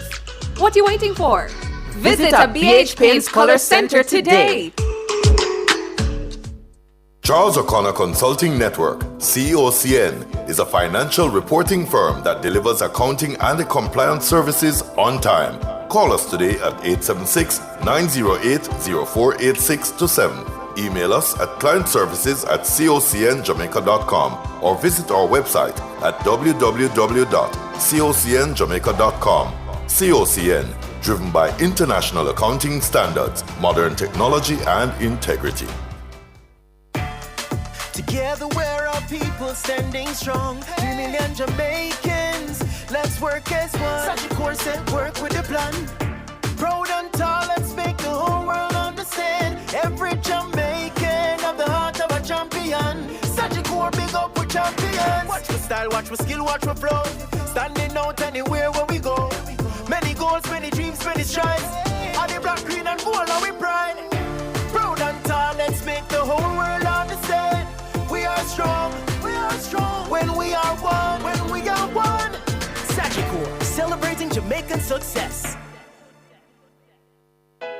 Jamaica, it's here again. Phosphorage Super Summer Sale, July 1 to August 31. Come get your wires, breakers, solar flood lamps, LED bulbs, ceiling fans, and so much more. Call 876-937-5099 or visit us in Kingston, Mandeville, Draxall, and Montego Bay. Up to 60% off this summer. Get your solar panels starting from $17,600. Come shop, come save at Phosphorage Super Summer Sale, July 1 to August 31. See you there at Phosphorage. Open Sundays. Whether you're overseas or in Jamaica, everybody wants their little piece of yard. Well, that's where a JMMB bank mortgage comes in. With JMMB, you'll get more support, more incentives, more benefits, more coverage with JMMB insurance brokers. And also, we give you more time to repay. Your JMMB mortgage expert will answer all of your questions and guide you through every step along the journey. You're not alone with JMMB. Contact us at info@jmmb.com and learn how you can get more than just a mortgage.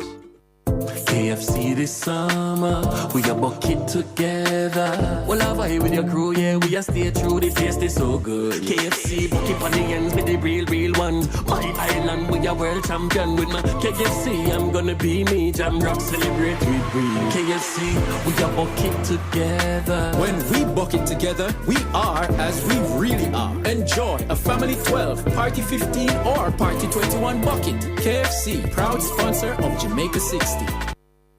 Some of your favorite programs will be affected as Nationwide 90 FM broadcasts the games of the 33rd Olympiad from Paris. There will be no midday news, World at Noon, on Friday, August 2, Wednesday, August 7, Thursday, August 8, and Friday, August 9. The Mayor's Parlor will begin at 3:30 p.m. on Sunday, August 4, and at 3 p.m. on Sunday, August 11. The Consumer Hour will be off for the duration of the Olympics coverage, except on Monday, August 5. The JFJ-produced program Let's Talk Justice will be off for the duration of the Olympics. Cliff Hughes Online will end at midday on July 31. It will run from 9 a.m. to 11 a.m. on Friday, August 2, from 10 a.m. to 11:30 a.m. on Wednesday, August 7, and from 10 a.m. to midday on August 8. It will be aired from 10 a.m. to midday on Friday, August 9. Regular programming resumes on Monday, August 12. Nationwide News Network thanks you for your understanding as we make space to bring to you the exploits of our athletes and ambassadors in Paris at the Olympics. Nation's Business is brought to you by BH Paints. Paint it, love it with BH Paints.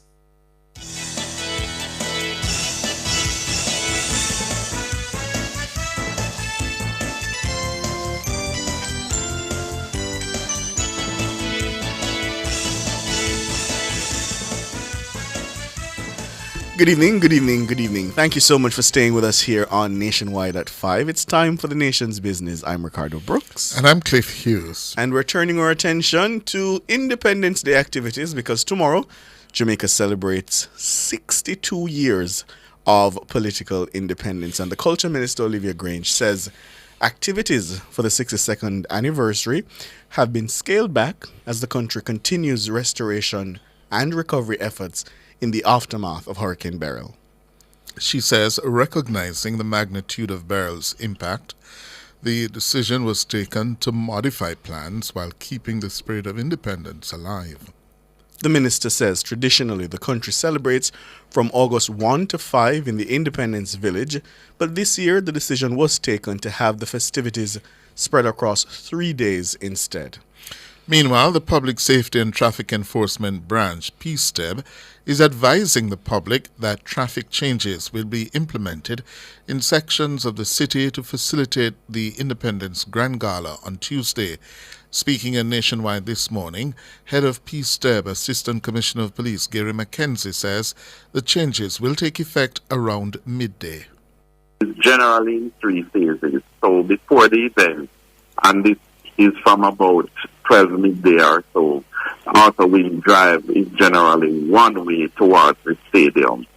And persons who intend to access the general parking area, they will have to turn left and go up to Stanton Terrace, down Mountain View, right back onto Arthur Wing Drive and into the general parking area. Only VIP vehicles will be allowed to access Roosevelt Avenue or Herb McKinley Drive from Stanton Terrace towards the stadium, and they will enter into E2. Assistant Commissioner of Police there, Gary McKenzie, he's the head of PSTEB. He says persons heading to the stadium will be the only ones who will have access to Arthur Wynne Drive unless it's a matter of an emergency. Joining us now to discuss further, we have the Executive Director of the Jamaica Cultural Development Commission, the JCDC, Lenny Salmon. Good evening, Mr. Salmon. Good evening, gentlemen. Good evening to your listeners as well. Good evening. Thank you so much for joining us. Good evening. Now, first of all, give us a sense when the minister says scaled back. What are we looking at exactly?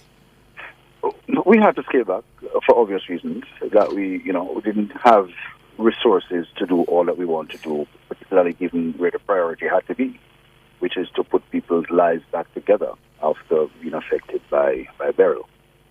Nonetheless, we are a people who have great fervor for celebrating our independence, particularly our emancipation, and so it couldn't disappear entirely. We just had to scale things back to bring it within proportion of what is affordable at this time.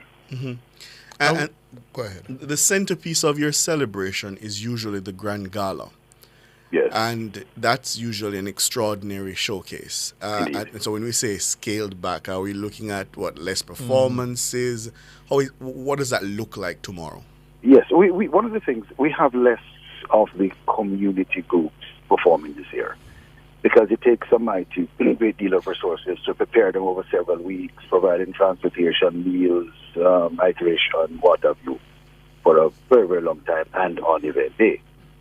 So usually we have about 3,000 of community group members in a part of the show. This year we are down to some 1,400. So what we do is we do less dances, so we still have the spectacle out on the field there, but we don't really have those great numbers this year because of that reason. And in terms of the event itself, so how many groups are we down to, and how long can we expect the Grand Gala to be this year?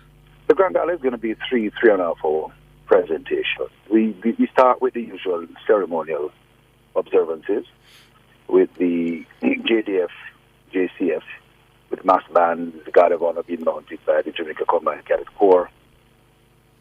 And then we come out, oh, by the way, coming out of that, we're going to have a very special presentation by the women of the Jamaica Constabulary Force. They are celebrating some 75 years of enlistment in the force, and they will have the spotlight to show off what they have achieved in those 75 years. So they're really, really a spectacle. And then we go into what we call artistic segment, where we now have the performances by the mass groups. We are down to 4 groups. Usually we have a diversity of 8 mass dances. We're down to 4 this year, but they have lots of spectacle. They're going to be just as spectacular with the costumes and the choreography and all of that to create the same kind of excitement because of less of it. Mm-hmm. We're giving, again, the Reggae Icon Award. This year we have 4 awardees in Patchin, the matriarch of VP Records. We have Third World, the legendary Third World. Mm-hmm. And we think we can attach legendary also to Beenie Man and Bounty Killer. Mm-hmm. So all 4 of those awardees will they will also give cameo performances, except Miss Pat, of course. Mm-hmm. So there's that spectacle. And then the drone show, if you think you've seen a drone show, you haven't seen it quite yet when you see this one. Last couple of years, we had 300 drones. This year, we're going to have 1,000 drones. And not because we had money to move from 3 to 1,000. But this year, fortunately for us, we have a Jamaican who has now started to do drones. And out of his benevolence, he said, look, I want my country to look good on Independence Day. And so he has really leaned backwards to make this possible, and it's really going to be a spectacle. What do you mean he's starting to do drones? What do you mean by drones? What do you Oh, mean no, by no. that? He now has a company that can give us the drones, the spectacular drone display.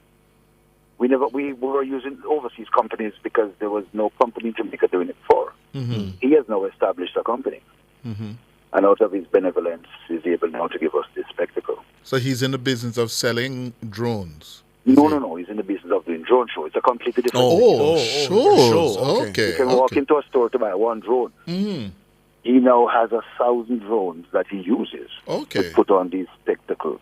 I see. And he's the preferred choice now right across the Caribbean. We're the leaders, because everybody knows their independence is doing drone shows, Mm-hmm. 1,000 over the skyline of St. Andrew, over the National Stadium. You're That should all be across the city. We want people to look towards the sky in the vicinity of about 9:30, 10. Because you're going to be able to see it once you're in close proximity to the National Stadium. Even those outside the stadium will be able to see it as it hovers above the crowd at the stadium. Okay. You want to give us a hint of some of the messages that you'll broadcast using the 1,000 No, drones? man, we don't want to give that away. All I can tell you is that it will have the fantastic Jamaica 62 logo, but we don't want to give it away. And then there's the fireworks, which this year is sponsored, which comes to us courtesy of the Chinese. So the Chinese are celebrating 175 years of their arrival in Jamaica. And so they have partnered with us to put on the fireworks as they did for Jamaica 55. They're back again to help us with that, and they will have their lion dance and that kind of Chinese culture on display as a part of the gala. Mm-hmm.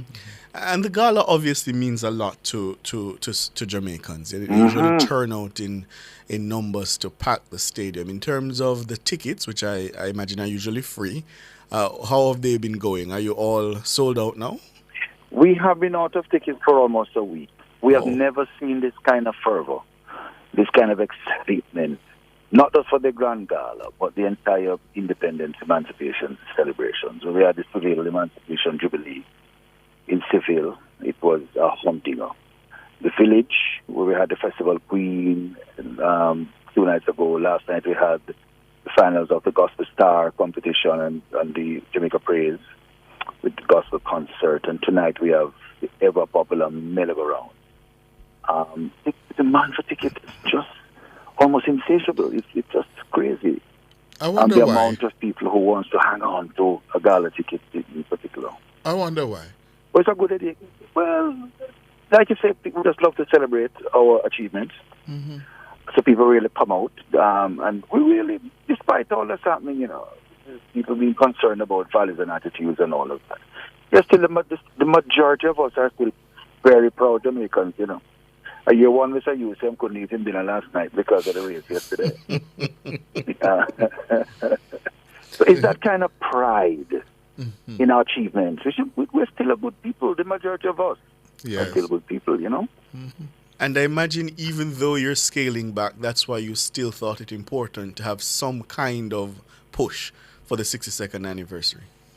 Oh, absolutely.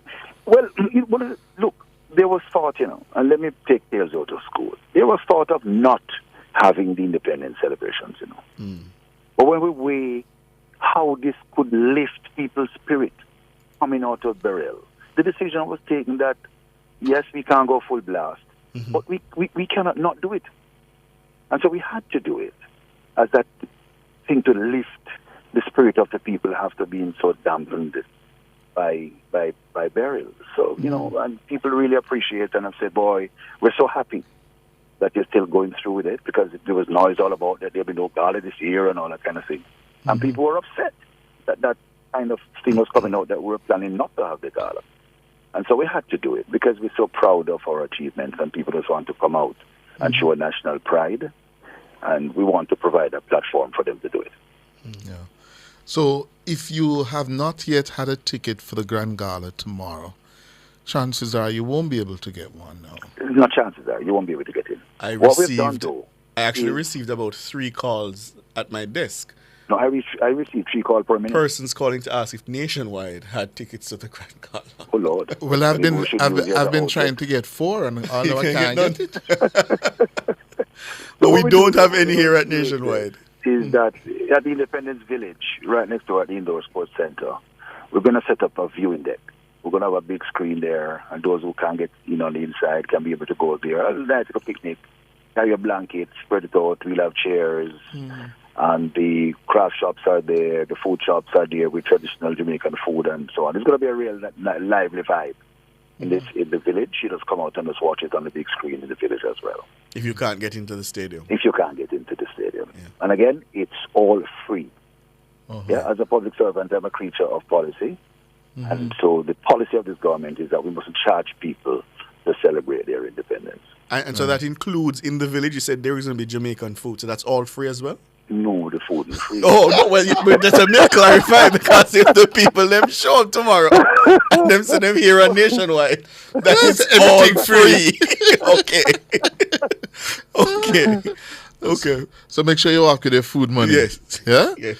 Tell us, Mr. Salmon, the scheduled start time for the Grand Gala tomorrow? The start time of Gala is 5:30. Gates will be open from 3 p.m. And, of course, the police will be in charge of parking. The police will be in charge of parking. Yeah, I heard you with the announcements earlier in terms of traffic control.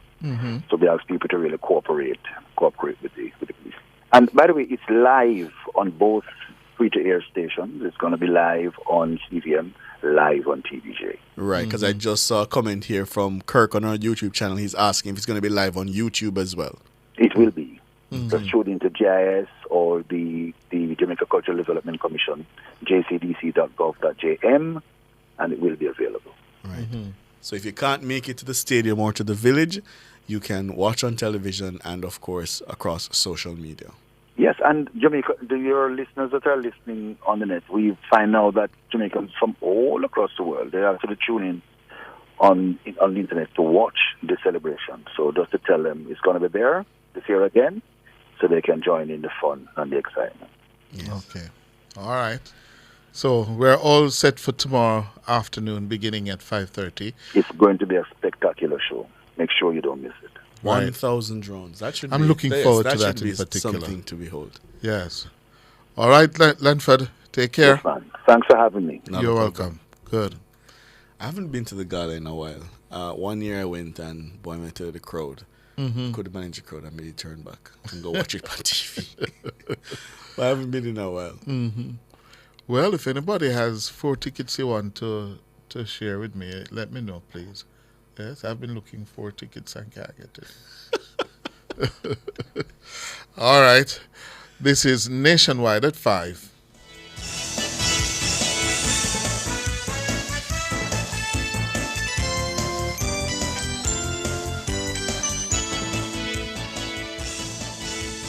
Nation's Business was brought to you by BH Paints. Paint it, love it with BH Paints.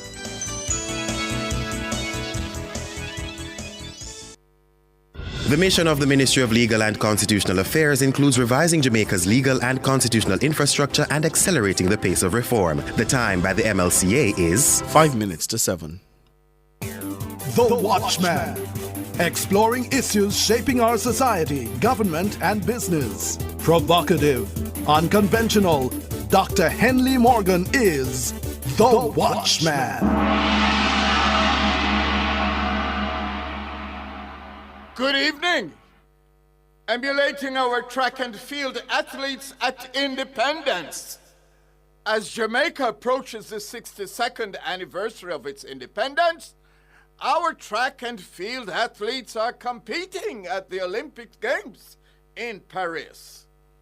Disappointment in some of the events notwithstanding, the world continues to be astounded by the outsized performance coming from this post-stamp-sized Caribbean island. Jamaican international jurist Patrick Robinson authored a wonderful little book titled Jamaican Athletics, a Model for the World, in which he chronicles the amazing feats by our athletes in the sports arenas of the world since 1948. The author observes that no other area of endeavor in Jamaica, whether in the public or private sector, has been as successful as track and field athletics in consistently producing a product of international standard. He asks whether the attributes and practices in track and field athletics can be emulated and used to advantage in other areas of national life. What are some of the attributes and practices from track and field athletics that are worthy of emulation as we cross the threshold into another year as a self-governing and independent nation contemplating republic status? One sees in our athletes confidence from having a compelling vision and mission of the future. Relentless pursuit of excellence in developing natural talent in line with vision and mission. Unwavering courage and perseverance in both preparation and execution. Ability to use limited resources to gain maximum results. Why have we not been able to display the same degree of skill, discipline, and determination in nation building? Why? After 62 years of independence, two things must be clear to anyone who has studied this country. One, Jamaica has the human and natural resources to make it one of the most appealing places on earth to live, work, do business, and raise families. Two, we have squandered the resources so that today there is not a Jamaican alive who could truly say that as a country or a people we are living near our potential. Until we face the problems holding back progress of the country and take meaningful action to address the underlying causes, Jamaica will continue to sub-optimize. That is, excelling in some areas but underperforming overall relative to our God-given assets. There is plenty of blame to go around for the lack of progress. But one thing is undeniable. Jamaica suffers from an insufficiency of leadership at every level. Business house, school house, church house, your house, and yes, my house. We all bear some responsibility for the social and economic quagmire the country has fallen into. But it is Gordon House where our political representatives sit in governance of the nation's affairs that must bear the most responsibility. Maybe there should be a competition every 4 years, like the Olympics, for politicians to see which one among them gets gold, silver, bronze, or no medal. Going to the polls every 5 years does not seem to guarantee a winning performance by those providing political leadership. Think on these things. Produced by Agency for Inner City Renewal, AIR, and recorded in the Jamming Studio Trenchtown, a breath of fresh air bringing change to the inner city.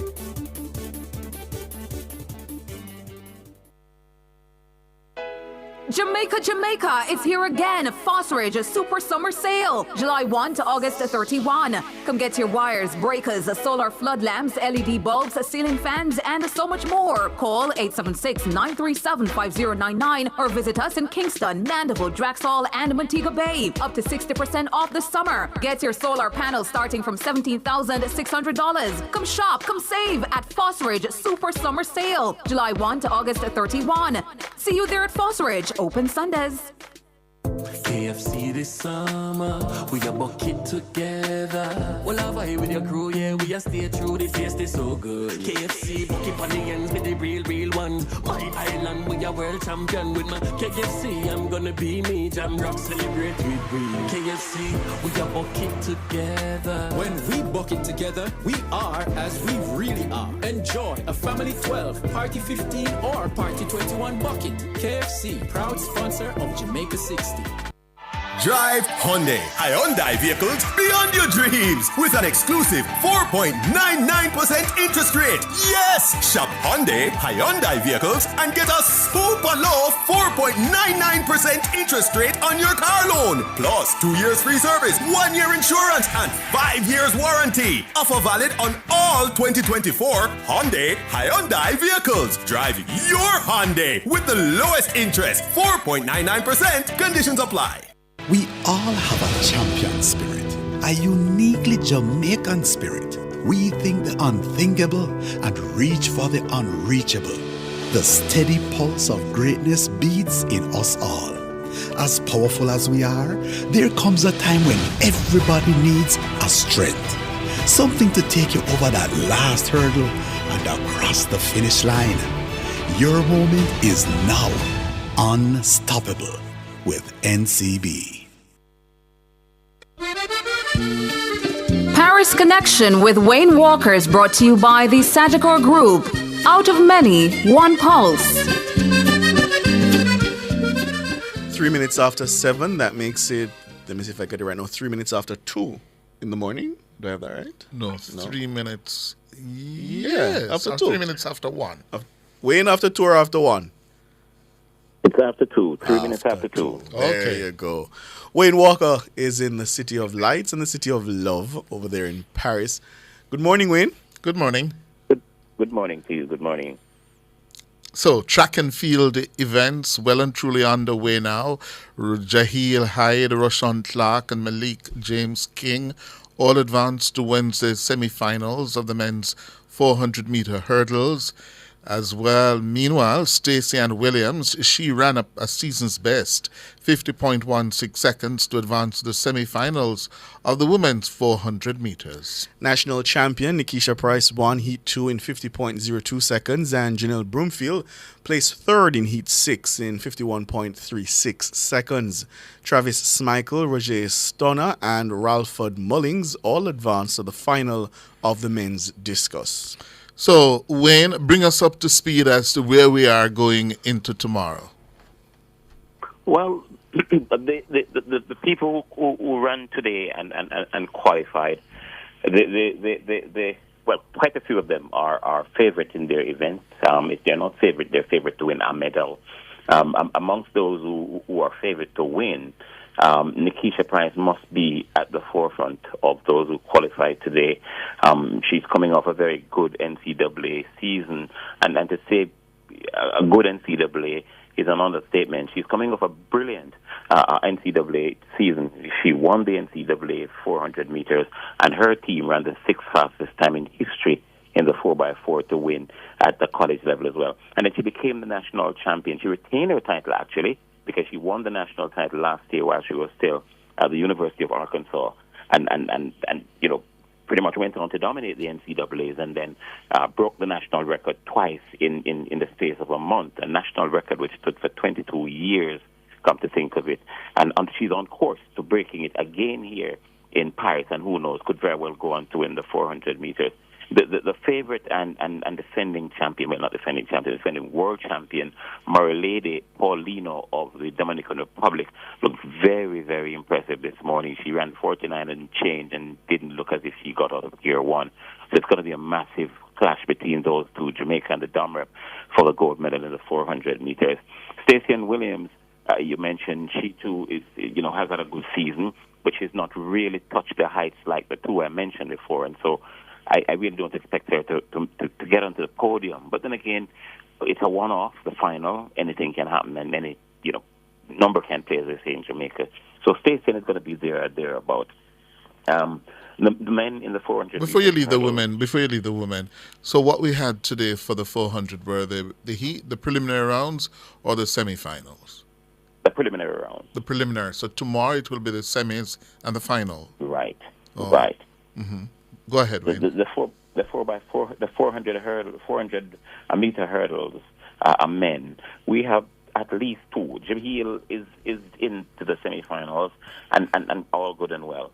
But the other two, Rashawn and Malik James King, they've been really, really outstanding. Rashawn, in his first World Championship last year in Budapest, was kept off the podium by Alison dos Santos of Brazil, who spoke with Nationwide today, and must be seen as the big favorite going into the final. Carson Varholm is still there. Rai Benjamin is still there, along with dos Santos. Those three are the three greatest ever to do the event. So the Jamaicans are up against not just three brilliant 400 hurdlers, but the three greatest in terms of times, and they consistently run good times. Malik James King is having a breakout season. I mean, he came out of nowhere, literally, and won at the Racers Grand Prix, and since then has gone on to do some really great stuff, including winning the national championship with people like Hyde and Rashawn Clark around. So I don't expect them to get on the podium simply because of the three that I mentioned before, but they're really doing well, and I expect them all to get into the final, maybe with the exception of Hyde. If he does so, it's going to be a good achievement for him, because he's really, really not doing very well in his event. You mentioned who else? So the 400 hurdlers, the 400 meters flat for women. Who else did you mention? For the men's discus. Mm-hmm. The men's discus? Yes. Travis Smichael, Roger Stoner, and Ralford Mullings. Right. All three are through. That in itself is a fabulous achievement for Jamaica. Jamaica's really done very well in field events over the last 15, at the very least 15 years. But yet to have three in one field event, its final is brilliant. We saw it last year in Budapest in the men's long jump with Teje, Carey, and Pinnock, and all three came out this year. This time, though, Teje, who was world champion 2019, didn't get in. So Wayne Pinnock and Carey are back in the long jump final. They really didn't look good today, but let's see what they can, what they're going to go on with. But just to go back to the discuss the throw. The three Jamaicans who are in it, they are in prime form at the moment. Stoner did well in college this year. Didn't compete outdoors because he wasn't eligible, but he did well indoors. Travis Michael, the national champion, has been the outstanding one for Jamaica this year. And who knows, he could get on the podium with a bit of luck, And Mullins, he got to the Olympic final, which I'm sure he'll see in itself as an achievement. So it's a good day for Jamaica. It's been a good day for Jamaica. And with a bit of luck, they could, probably get on the podium in some of those events, but not all. You're striking a very optimistic tone, Wayne, and here in Jamaica, there's a lot of panic and hand-wringing about what the final medal haul will be. Do you have any projections as to what that may be at this point? Or could look like? From the beginning, I didn't, and I don't want to start now. And I think that the panic you're seeing or experiencing is because traditionally goes back to 2008. Mm-hmm. The early events, the Jamaicans set the tone and set the stage, and the early events meaning the 100 meters. So people are used to seeing Jamaica really get on the podium early and set the tone for the rest of the championship. It's not happening this time. For instance, in the women, when was the last time Jamaica did medal in the women's 100 meters? Yeah? A long time. There you go. In fact, Jamaica has won the last 4 Olympic 100 meters. For women, the last 4 have gone to Jamaica. So they're used to seeing the women setting the stage and sort of pulling the others by the bootstring and pulling them along. It's not happening now, and because of that, people are panicking. Another thing, they went in with the men's 100 meters favorite this year, and he didn't win. And because of that, you get the impression that people are saying, wow, if we're not setting the standards from the 100 meters, things are going to fall apart going forward. I don't think so. I think they're going to be medals that we're going to pick up here and there. It's just not the color medal that we're used to picking up, and I suppose that's where the panic is. And having not, as you say, set the trend, for example, in the women's 100 meter, do you get a sense, have you gotten a sense of that has done to the morale of the team? The morale of the team is not high. It's really not high. And the fact that they didn't get a medal in the women's event and the silver when they believe they should have gotten gold in the men, I don't think it has damaged the morale. What I think it has done, it's a bit of cause for concern. How are we going to do now? How are we going to turn this thing around now that what we expected didn't work? Can we pick it up elsewhere? And there, I think, is where the concern is. Let me go to the elsewhere for a moment, Wayne. Akira Nugent in the women's 100-meter hurdles looks a good bet. A good bet. Isn't that so? Yes, she looks not just a good bet, a very good bet. Remember, she was the fastest in the world this year, 2 months ago.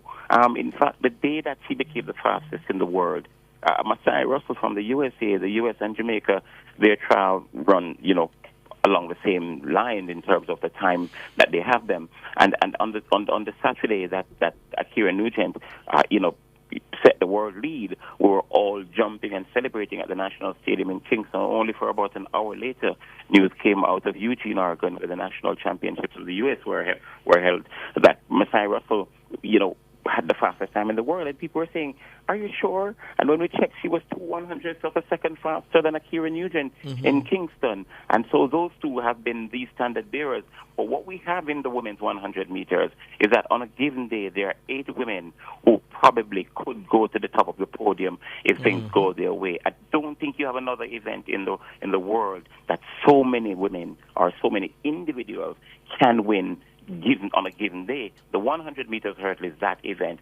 And so while Akira Nugent is a very good bet to win it, anybody could win it on the day. The defending champion, Jasmine Camacho Quinn out of Puerto Rico, is not having the greatest of seasons. But then she showed, just like Noah Lyles did on 2 nights ago, that all they need is to come on the day and perform. They know how to perform the big day. She does. And did Mia Ali, the 2019 world champion, she's in there as well. You know, Danielle Williams, she's won 2 world titles, you know, on nights that people didn't expect her. She did in Beijing 2015 and then came back last year to win in Budapest.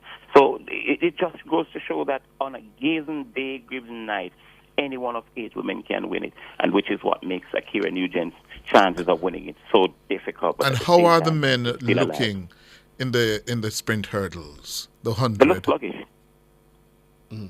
They look sluggish. Yes. Look at the defending champion, Hansel Parchment. He was asleep in the blocks. Yeah, he sat around for a good 6-7 minutes before, you know, it was confirmed that he was in. I think there were 3 or 4 of them, the 13.43 seconds, you know, and he sat around. There's no way you're the defending Olympic champion, and in the first round, the very first round, you're struggling to get into the next round. And he struggled to get onto the Jamaica team. If you remember, famously at the national stadium, he had to wait as well. So things have not been going smoothly for him, and it continued here in Paris. Let's see how he steps up, if he can change things around in the semifinals. How was Broadbell? Orlando Bennett. Sorry, go ahead. Right. So tonight when I got back, last night when I got back to the hotel, I got a call that Rashid Broadbell he's injured. And I said, no, that can't be, because after the first round, he came upstairs and we were there chatting, and the person said, yeah, Wayne, we're hearing now news out of the camp that he's not well, so don't be surprised if he doesn't turn up. And I'm only saying it because we got that very, very late. I'm yet to confirm it because it's early morning now, and I'm going to try to do so a little later on this morning.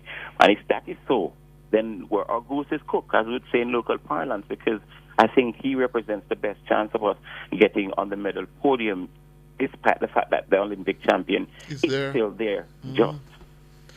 Oh, dear. Paris is Injury a city and a half, man. It's a cursed place. Oh. Have you had any sight or word further from Shellyanne or Sharika? No. So tonight, again, last night when we were leaving the Stade de France, heading for the train station, we saw Ian Forbes, who is the vice president of the J3As and a senior member of the management team here in Paris. And one of my colleagues said to me, Mr. Forbes, what's the latest on Sharika and Shelley? And he said nothing further. And my follow-up was, are they here in Paris still? And he says, to the best of his knowledge, yes, they are. I said, are they preparing for the 4x100 meters? He says he can't say that, but we have a team still preparing. So I really don't know. In fact, we asked if both ladies were in the village, and he said, to the best of his knowledge, yes. But all of those best of my knowledge, just looking at him when he's answering them, it tells you that, to the best of our knowledge, she wasn't forthcoming. Tell me, Wayne, you are the expert.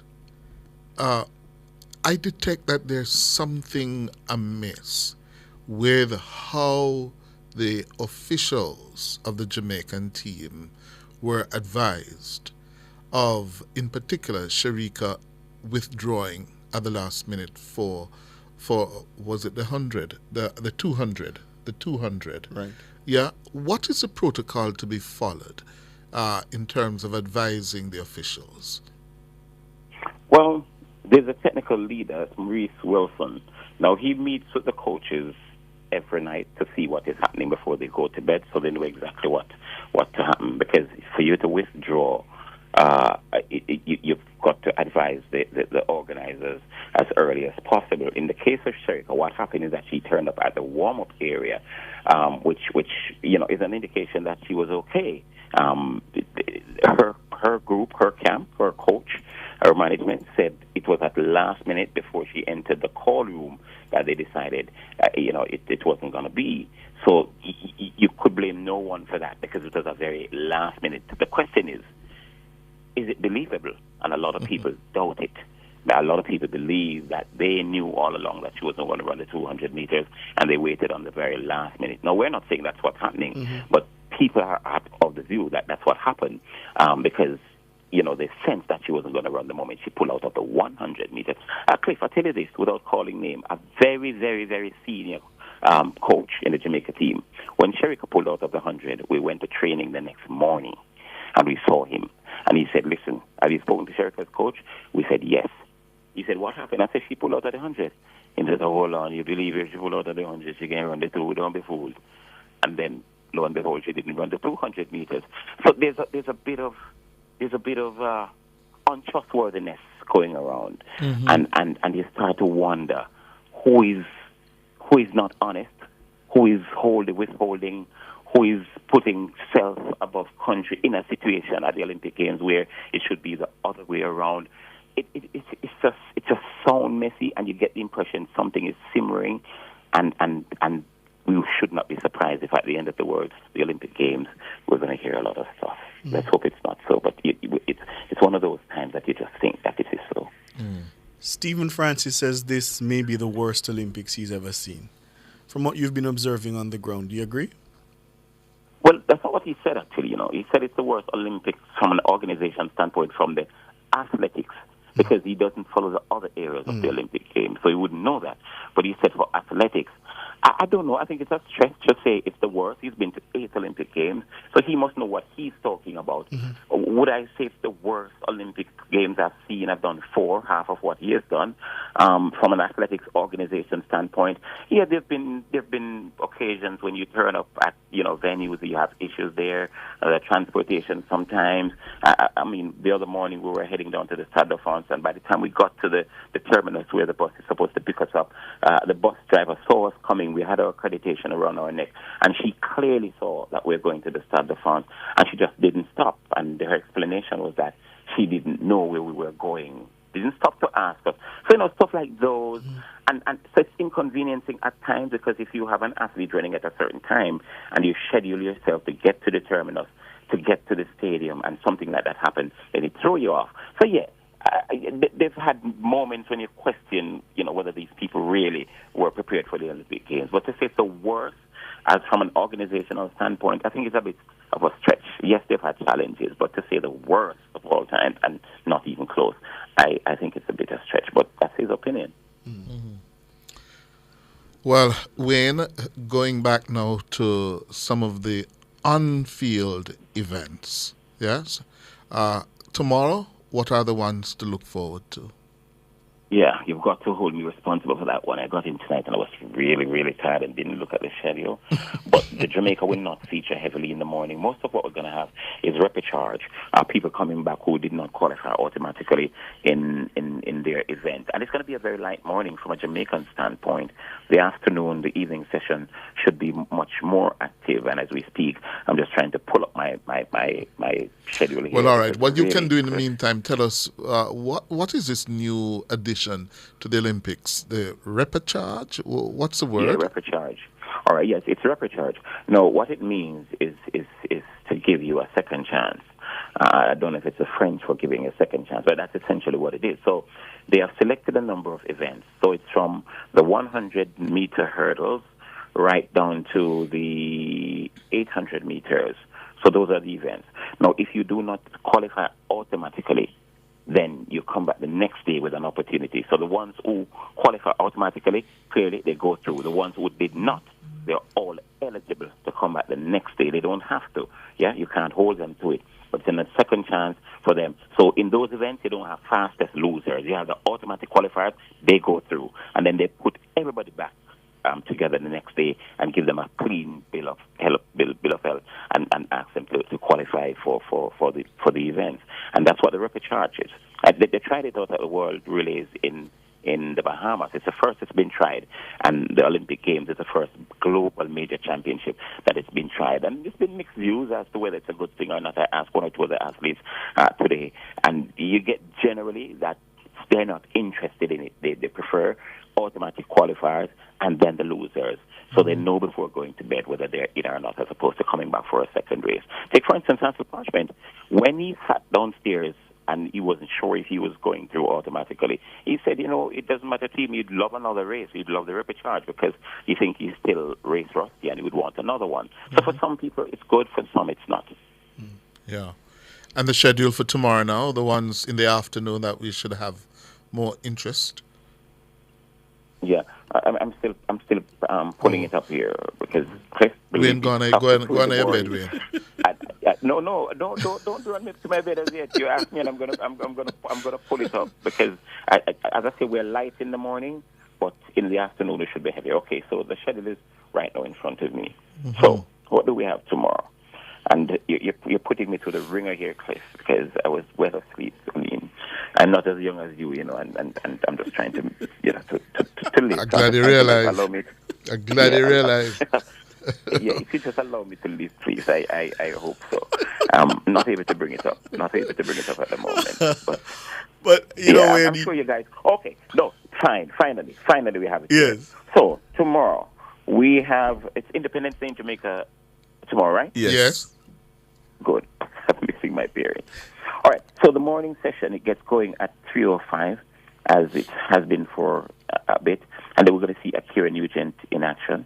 And that is at 3:05. Oh, I need to get up to see that. Daniel in the 100 meters hurdles. For the women. And I'll tell you what, right.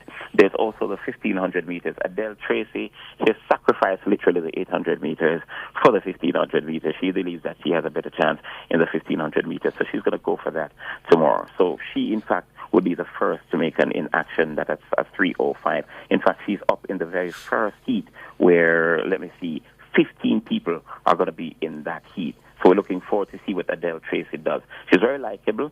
Her British accent is, dear to, the Jamaican fans. So let's see what she has to do there. There's also the 110-meter hurdles, rapid charge. Do we have anybody in the rapid charge? No, I don't think so. So we don't have anybody there.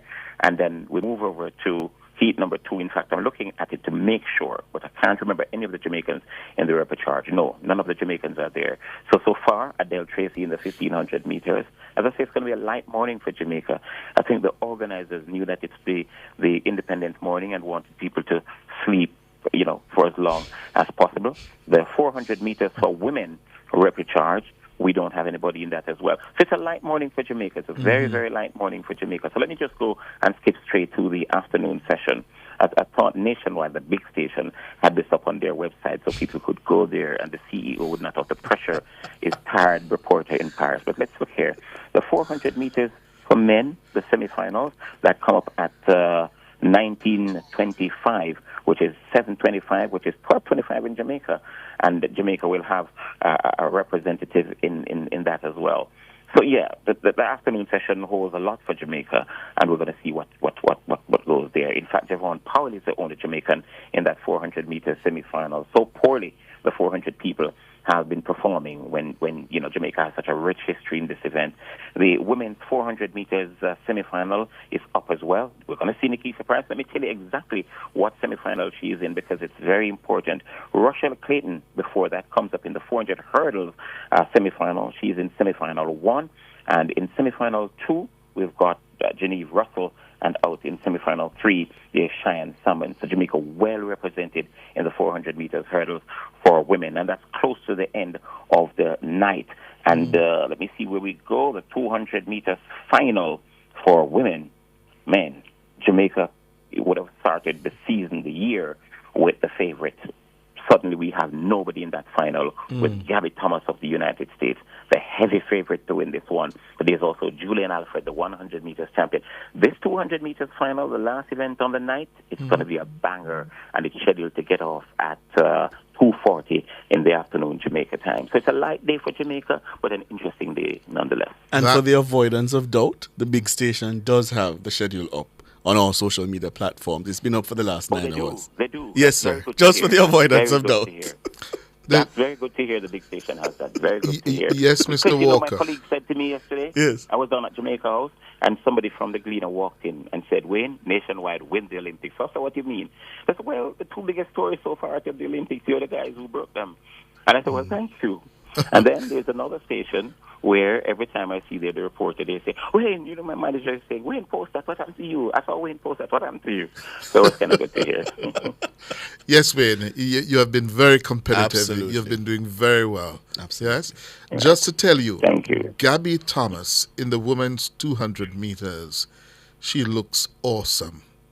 It is going to be a battle between herself and Julian Alfred, but I suspect she's going to have the better of that contest because she has two fresh legs. Julian has now gone through how many rounds? Several rounds. Yeah, she's gone 3 rounds of the 100, 2 rounds of the 200 so far. Mm-hmm. But I tell you this in a Cliff and Ricardo. Even if Sharika Jackson was available and operating at the peak of her powers, she would have to beat Gabby to win it. So impressive has been Gabby Thomas. In fact, she shed the 100 meters to make sure that she reports to the line tomorrow, in prime form. And she's been so, you just said it, she's been awesome. She's in prime. Today when she ran the semifinal, she came up the mixed zone. Now, when the athlete is not going to give an interview, they have a guide that takes them through the mixed zone. And whenever you see that guide right in front of the athlete, it means they're not going to stop. And Gabby, she just literally surged through. And she's a beautiful woman, so she has this nice smile and she charms us. She come and she just touch you on the shoulder to say, to the final we'll talk. And you just can't say anything to her. She just charms you with a smile and she's going through. But that smile, don't take it for granted. It's a smile that tells you that she's here for business. Say nothing to me until after the final. But it's going to be a big one. As you mentioned, Julian Alfred, Gabby Thomas. I think there's where the gold medal lies. Yes. And it's going to be one big one tomorrow night to bring the night down. But, please don't leave it there because the 2019 world champion, even though she's not operating at the same level, Dina Asher-Smith, she could turn up. Mackenzie Long dominated the NCAAs. It's a step up at the Olympic Games, but she's good. And the girl that they all have to also keep an eye out for is Brittany Brown from the United States, who's run well as well. So there are 5 ladies, but it really, literally comes down to 2, Julian Alfred and Gabby Thomas. I'm going with Gabby Thomas, the Harvard graduate. Yes, and I think most people are going with her, not because she's fresher than Julian Alfred, but because she's been the standard bearer. She's set the real standards for the women's 200 meters this year. Yes. And so if it works out, the U.S. will sweep the sprints. Only Julian Alfred winning the 100 would sort of spoil their record. Someone on YouTube is asking me to ask you about Jamaica House. How are things at Jamaica House in Paris? Yeah, and so the big station with the CEO who boasts about having the brightest of the people in the business, they just direct them to the YouTube because, we did a feature on them today. Myself in one day, Boof? Yeah, boof, because it is up. Yeah. Listeners, it's up on Nationwide TV. Now I'm starting to wonder who is the CEO here. It sounds like don't push it. Listeners, that content is up on Nationwide TV. You can see Wayne's feature on Jamaica House in Paris. It was well done, Wayne. Well done, Wayne. Well done. Thank you, Mr. CEO, Mr. Brooks. And yes, Mr. Strick, thank you so much. But I have strict instructions that I shouldn't keep Wayne up too late at this hour. So we're going to let him go now. Yes. All right. Tana is very concerned that Wayne needs to get his sleep. All right. Okay, Mr. Walker. Thank you so much, Wayne. Take care. All the best, guys. You too. Good. This is Nationwide at 5. After the break, your calls. The numbers 876-630-9371-4 or 876-618-8255. Paris Connection with Wayne Walker was brought to you by the Sagicor Group. Out of many, one pulse.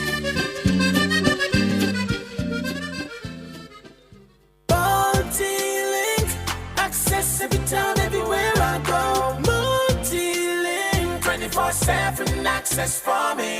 It's just a win-win when we use multi-link. This card is Jamaican built, yeah. Fast and secure, you can use anywhere. Spend while supporting the economy. Look for the multi-link logo on your card and benefit from Jamaica's largest debit payment network. Multi-link, 24/7 access for me. What would I do without my multi-link?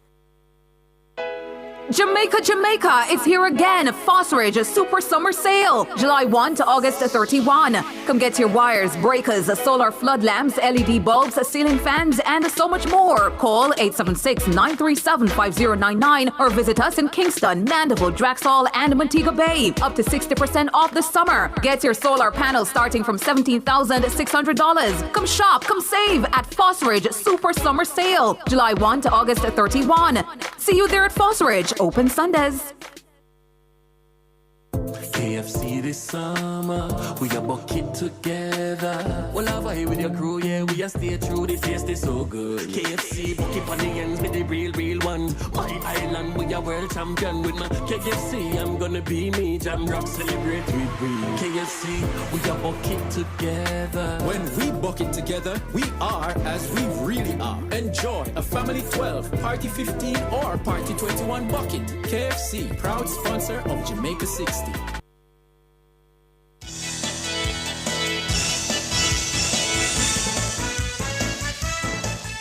.33 after 7. Carl, Ricardo. what a going? There, man. Good evening, Carl. Even Mr. Hughes. Ricardo said me to come with positive. So, Ricardo, we are build a park in Portmore out of the taxpayer. This is the climate park. Yes. Yes. And we are build a children's hospital in Montego Bay. Oh, let me tell Cliff what's happening. Every night him come here and he just dip on Mr. Golding name. And I come with him too. So I've challenged him. Why you won't leave him alone? So I've challenged him before he does that. Yes. Advance his party's interest first. Because they have a story. Thank you. They have so much to report. Carl. Yes. So I said report on that and then. Yes, very well. Yes, but you must focus on that and make them other one go about them business. Mr. Hughes, but may I ask you a question? I mean, if you was listening last week, Thursday, what our ancestors mean? Come in, not so bright now. Mr. Golding said our ancestors. What that mean? Define it because some would have for me. But you should also know, Carl, that Jamaicans of mixed heritage can have white ancestors and black ancestors because of the slavery experience. So because Mr. Golding claimed our ancestors, you don't need to other him and set him aside and apart from us. For example, you heard about the two New Zealand sisters who came to the emancipation. Ah, Jesus. You heard about them? Yeah, I put them in yes, the man, most he called about them. Oh, That's and you good heard listening. one That's of good them, listening. they had a situation where one of their great grandmothers, yes, was an enslaved woman who the slave master impregnated and had children. Mr. Hughes, why did you go there? Oh, you mean why did I go there? All right, leave that alone. We don't want to go down in there. No, but I made the point to tell you that when Mr. Golding or others say, oh, ancestors, he is on solid ground. Right. Because you had that kind of relationship taking place. That was the experience of slavery. That Part was the of the experience. experience, yes. And here are these two sisters who came and said they were shocked when they realized or learned that one of their great-grandmothers was an enslaved woman. And these are Caucasian women. Yes. From New Zealand, was it? New Zealand. Yes. And it got even more interesting. Yeah. They recognized later that when the man who impregnated their great-grandmother decided to leave Jamaica, he took their great-grandmother and left her money, Walipa money, in his will. And took care of the black side of his family. Right. You understand me? So it's not a straight line And thing. you know, Mr. Hughes, you know, stay along with you. Love knows no color. Except in a lot of cases, it wasn't love. Exactly. Right. Yes. If people want call a press conference for almost 10 weeks now, listen very careful tomorrow. A press conference might keep right at the National Arena tomorrow. Oh. Some journalists might be a plan to ask some question there. If a person won't keep none of 89 all hope board, maybe that's the place you'll have to ask the question. Very well, Carl. All right, Carl. Listen very careful. Once he turn up, might be question then we'll ask there tomorrow. All right. Right place where a lot of people is. So let me ask you now, how is Southeast Clarendon? No, Colonel, Mr. Hughes, you know, if you ask me, Mr. Hughes, me bet you 2021 Jamaican dollar for Southeast Clarendon, you tell me, say, you'll get beaten. Remember that? 2024 is a very different year, though. Well. More like 2025. Well, let me tell you something. Me tell Mr. Hughes more than one time, and me repeat it to you more than one time. Purnell now have nobody to go against. Roddy kicked up Barneswell already. And it will be worse with Purnell. Yeah. Barneswell can't turn up to Purnell. Miss Duncan come here. We shill. You know, all the time people used to talk about shill. No, man, Miss Duncan did have a shield that I run up and down in a southeast Clarendon. What shill mean? What shill mean? What shill mean? Money. Oh. Money. Oh. Shields them. And couldn't beat Purnell. I remember all the election day, Miss Duncan look for me and tell me, say, I last year ago you can call nationwide and tell him about Purnell. Me say, Miss Duncan, joke you and make, you can't beat me. Joke you and make. I remember say, me bet you, me say, one Jamaican dollar you wouldn't take it. So you're confident that you will hold on to Southeast Clarendon? I'm not confident. Me say me not have nobody to go up against. Then you're confident, you're very confident. Right. Yes. So how is Southwest? Southwest, when name? Lothan Cousins. You know, say that a PMP yard, Mr. Hughes. Yes. No inroads for you there? No inroad. And in the hills? Yes. Let's go to the north of Clarendon now. North Central. Mr. Hughes. Northern. Mr. Hughes. Yes. Go ask Dan Anderson on CVN TV. When nobody Me not have Dan Anderson CVM TV in front of me. Me say, me not have Dan Anderson CVM TV in front of me. I have you, I mean, you're deep on the ground in a Clarendon. Mr. Hughes. Yes. Mr. Hughes. Yes. One day me will call you and tell you how much we are holding on. No, me not talk about that. That is to come. Me talk about as of now, how it look in a northern Clarendon. All right. Let me get back up all the people them have up back there in light. Everybody have up back there in light and start look back in their life, look more better after. Things kind of... Because them vex now. Yeah, people kind of vex here right now. But you see, you notice our government never have to go nowhere before it start. 2 weeks after a hurricane, check start issue today. Then that if I come back on chat about? You did that about no, you come here. Exactly. That if I come back on chat about? Absolutely, is what I've been telling him, Cliff. Oh. What is that you? We can't figure out everything so early. Chat, talk foolishness. That I go on now. Absolutely. Anyway, Carl, other people waiting. Anyway, tomorrow is at the National Arena. All right. Mr. Goal if we turn up. Enjoy the gala. Alric, good evening. Good evening, guys. Good evening, Mr. Hughes. Good evening, Ricardo. Alric, tell me, say, get back your light. Get back my light, boy. When? Saturday. Oh, you got it Saturday. Oh, God, I've been thinking about you and your wife, Alric. Boy, yeah? So far, Mr. Hughes, she's asleep at night time. But say, you understand, you're a real man, you know, Mr. Hughes. But say, me fret, and the light will get back. And to be frank with you, they came in Friday and did some work, and we didn't have any light Friday night. So I figured something was wrong. Thursday night, I didn't know the light came back. And I had some friends, I have to tell them, Mr. Hughes, the Peter guy taxi, where you hear me talk about, the taxi guy Peter. Yes. And young chap who could be my son named Damien drives a taxi too. They made sure to look for the electrician for me and tell him, you know, say, Alric, no light, you know. And everybody else around him have light Friday night, Thursday night. But Friday, they turned the lights off from 9 a.m. to 6 p.m. and made sure that everywhere around was okay.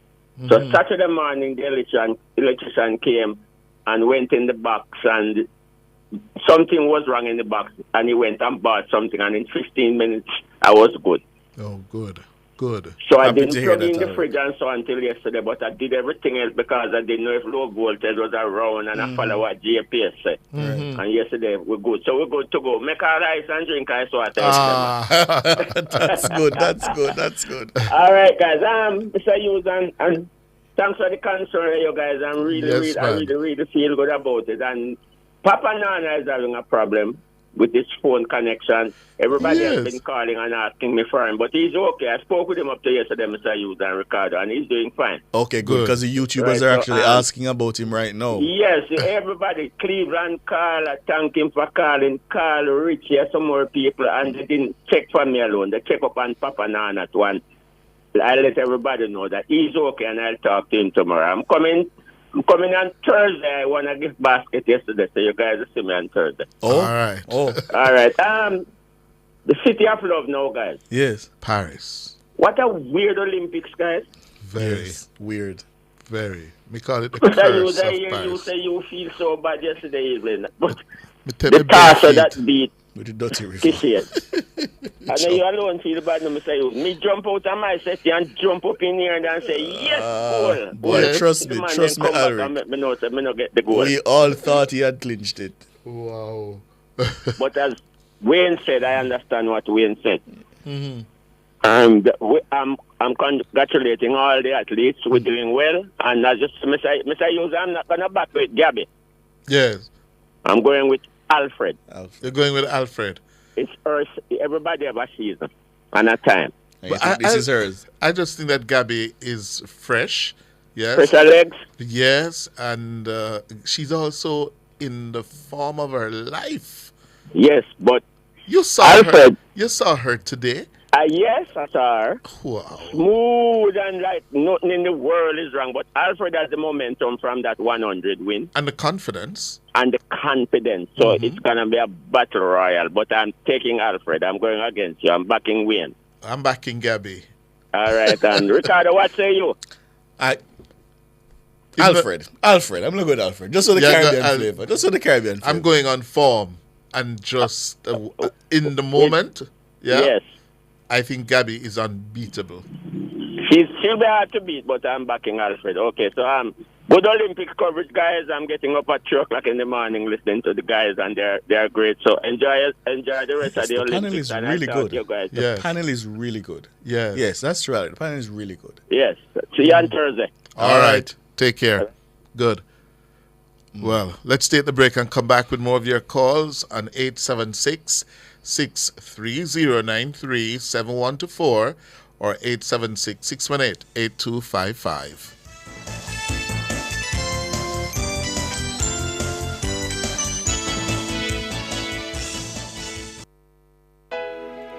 Jamaica, it's here again. Phosphorage Super Summer Sale, July 1 to August 31. Come get your wires, breakers, solar flood lamps, LED bulbs, ceiling fans, and so much more. Call 876-937-5099 or visit us in Kingston, Mandeville, Draxall, and Montego Bay. Up to 60% off this summer. Get your solar panels starting from $17,600. Come shop, come save at Phosphorage Super Summer Sale, July 1 to August 31. See you there at Phosphorage. Open Sundays.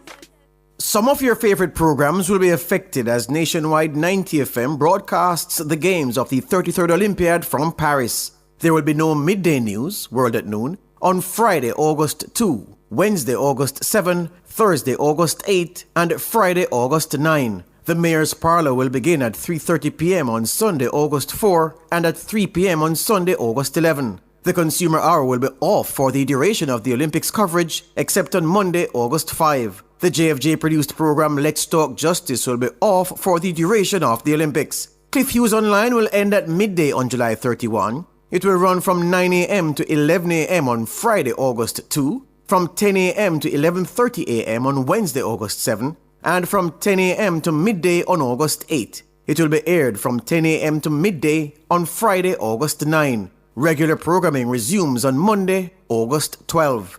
Nationwide News Network thanks you for your understanding as we make space to bring to you the exploits of our athletes and ambassadors in Paris at the Olympics. Nationwide 90 FM is at it again. Team Revolution will clear every hurdle and sprint to the finish line as we cover the games of the 33rd Olympiad from Paris, the city of love. 3 meters clear, 5 meters clear, and away he goes. He continues on his way towards another gold medal. 5 gold medals, 5 world records. Nationwide's coverage is powered by our diamond sponsor, Phosphorage, fostering rich customer service across all locations island-wide.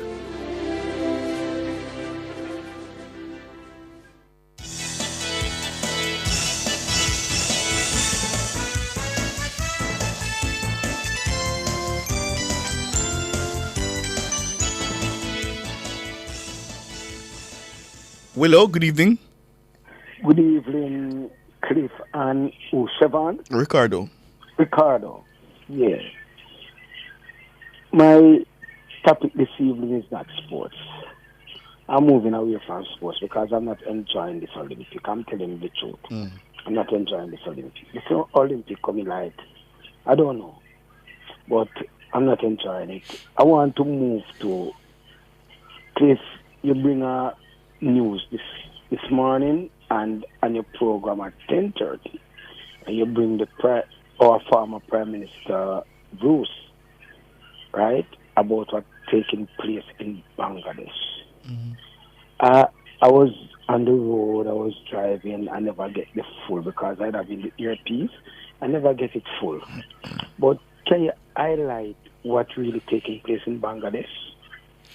Well, the president, Sheikh Hasina, who has been in power for 15 years, previously between a 4-year stint between 1997 and 2001, she had to flee the country this morning. She had to resign abruptly because over the last 2-3 weeks, there have been peaceful protests. They started peacefully, led by students, university students, demanding that they have this system in Bangladesh where certain coveted government jobs are reserved for certain people who had fought in the war for independence in 1970-71 when they declared themselves independent, right?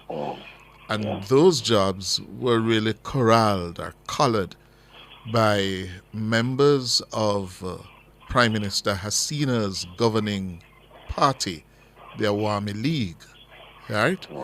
And she has become increasingly unpopular because the protests really deteriorated into violence because she authorized the National Police Force, less so the army, to shoot the protesters.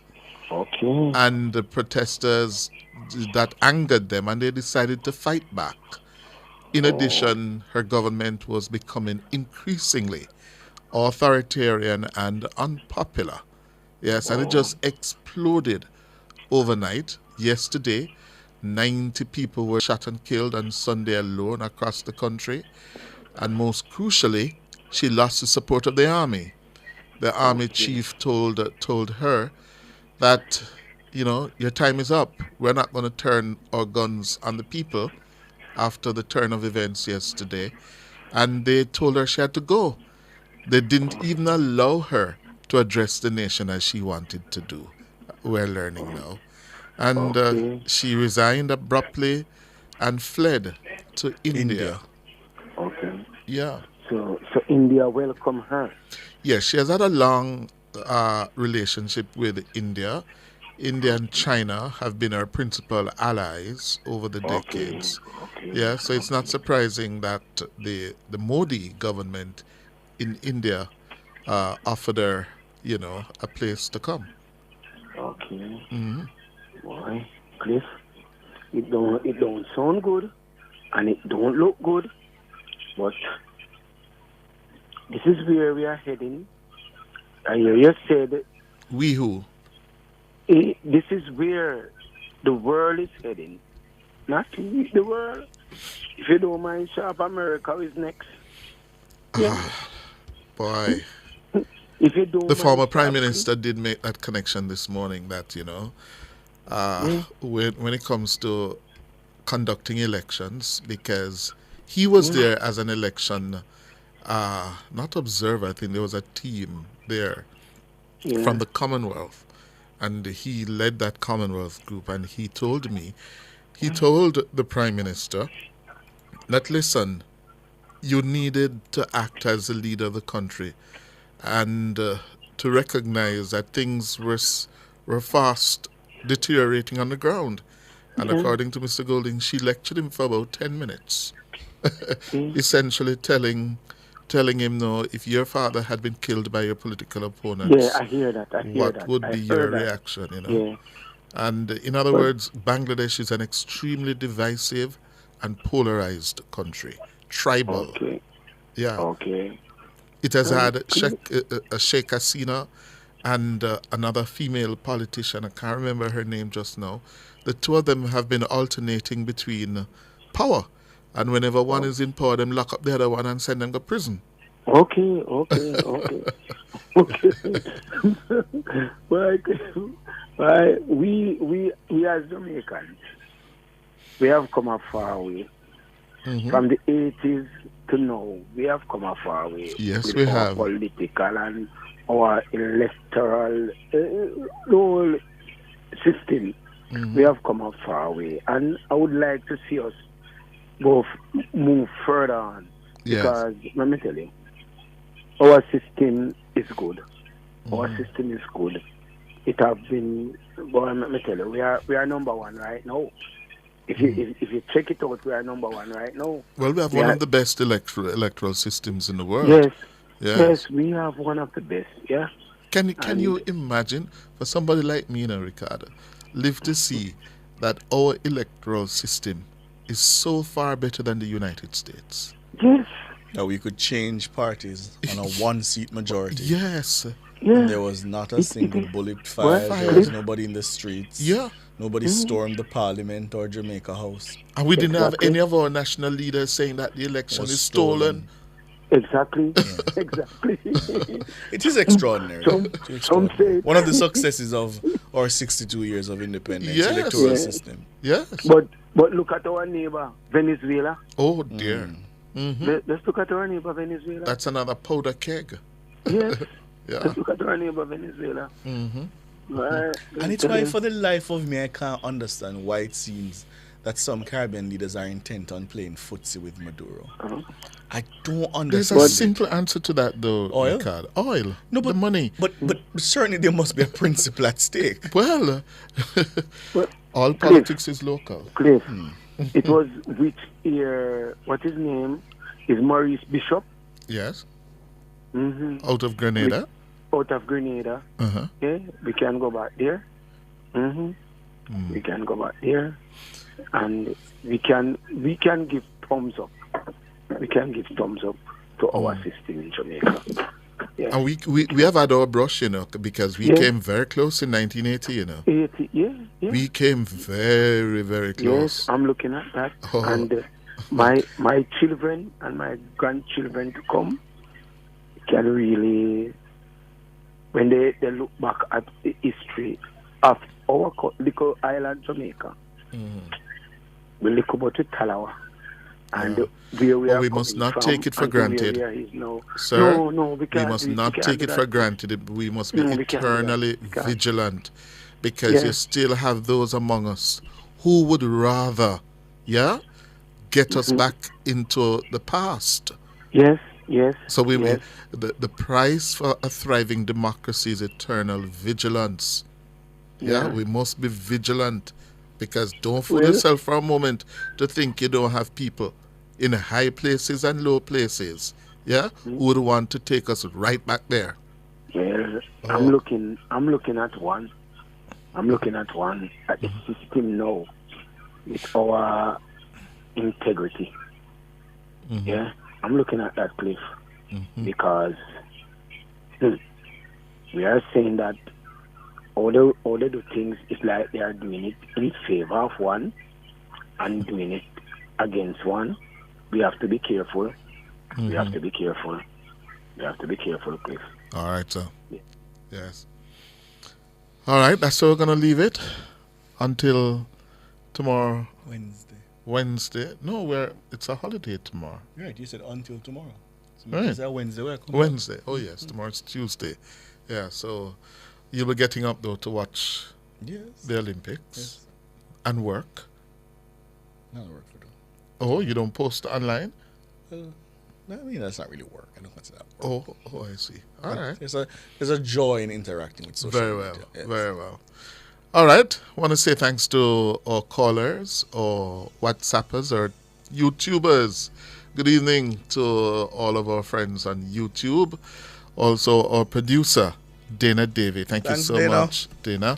Our technical operator, Andrew Anderson. Thank you. And, of course, the members of the news and production team led by our editor, Cara Powell. Best in the business. I'm Cliff Hughes. And I'm Ricardo Brooks. Reminding you, take care of your loved one and look out for your neighbor. Good night. Good night.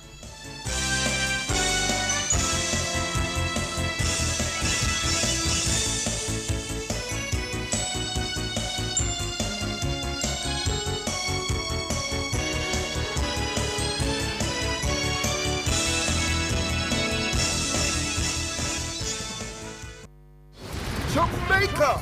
It's festival time again! Join us at the Independence Village National Stadium Complex. All events are free. Saturday, August 3, Festival.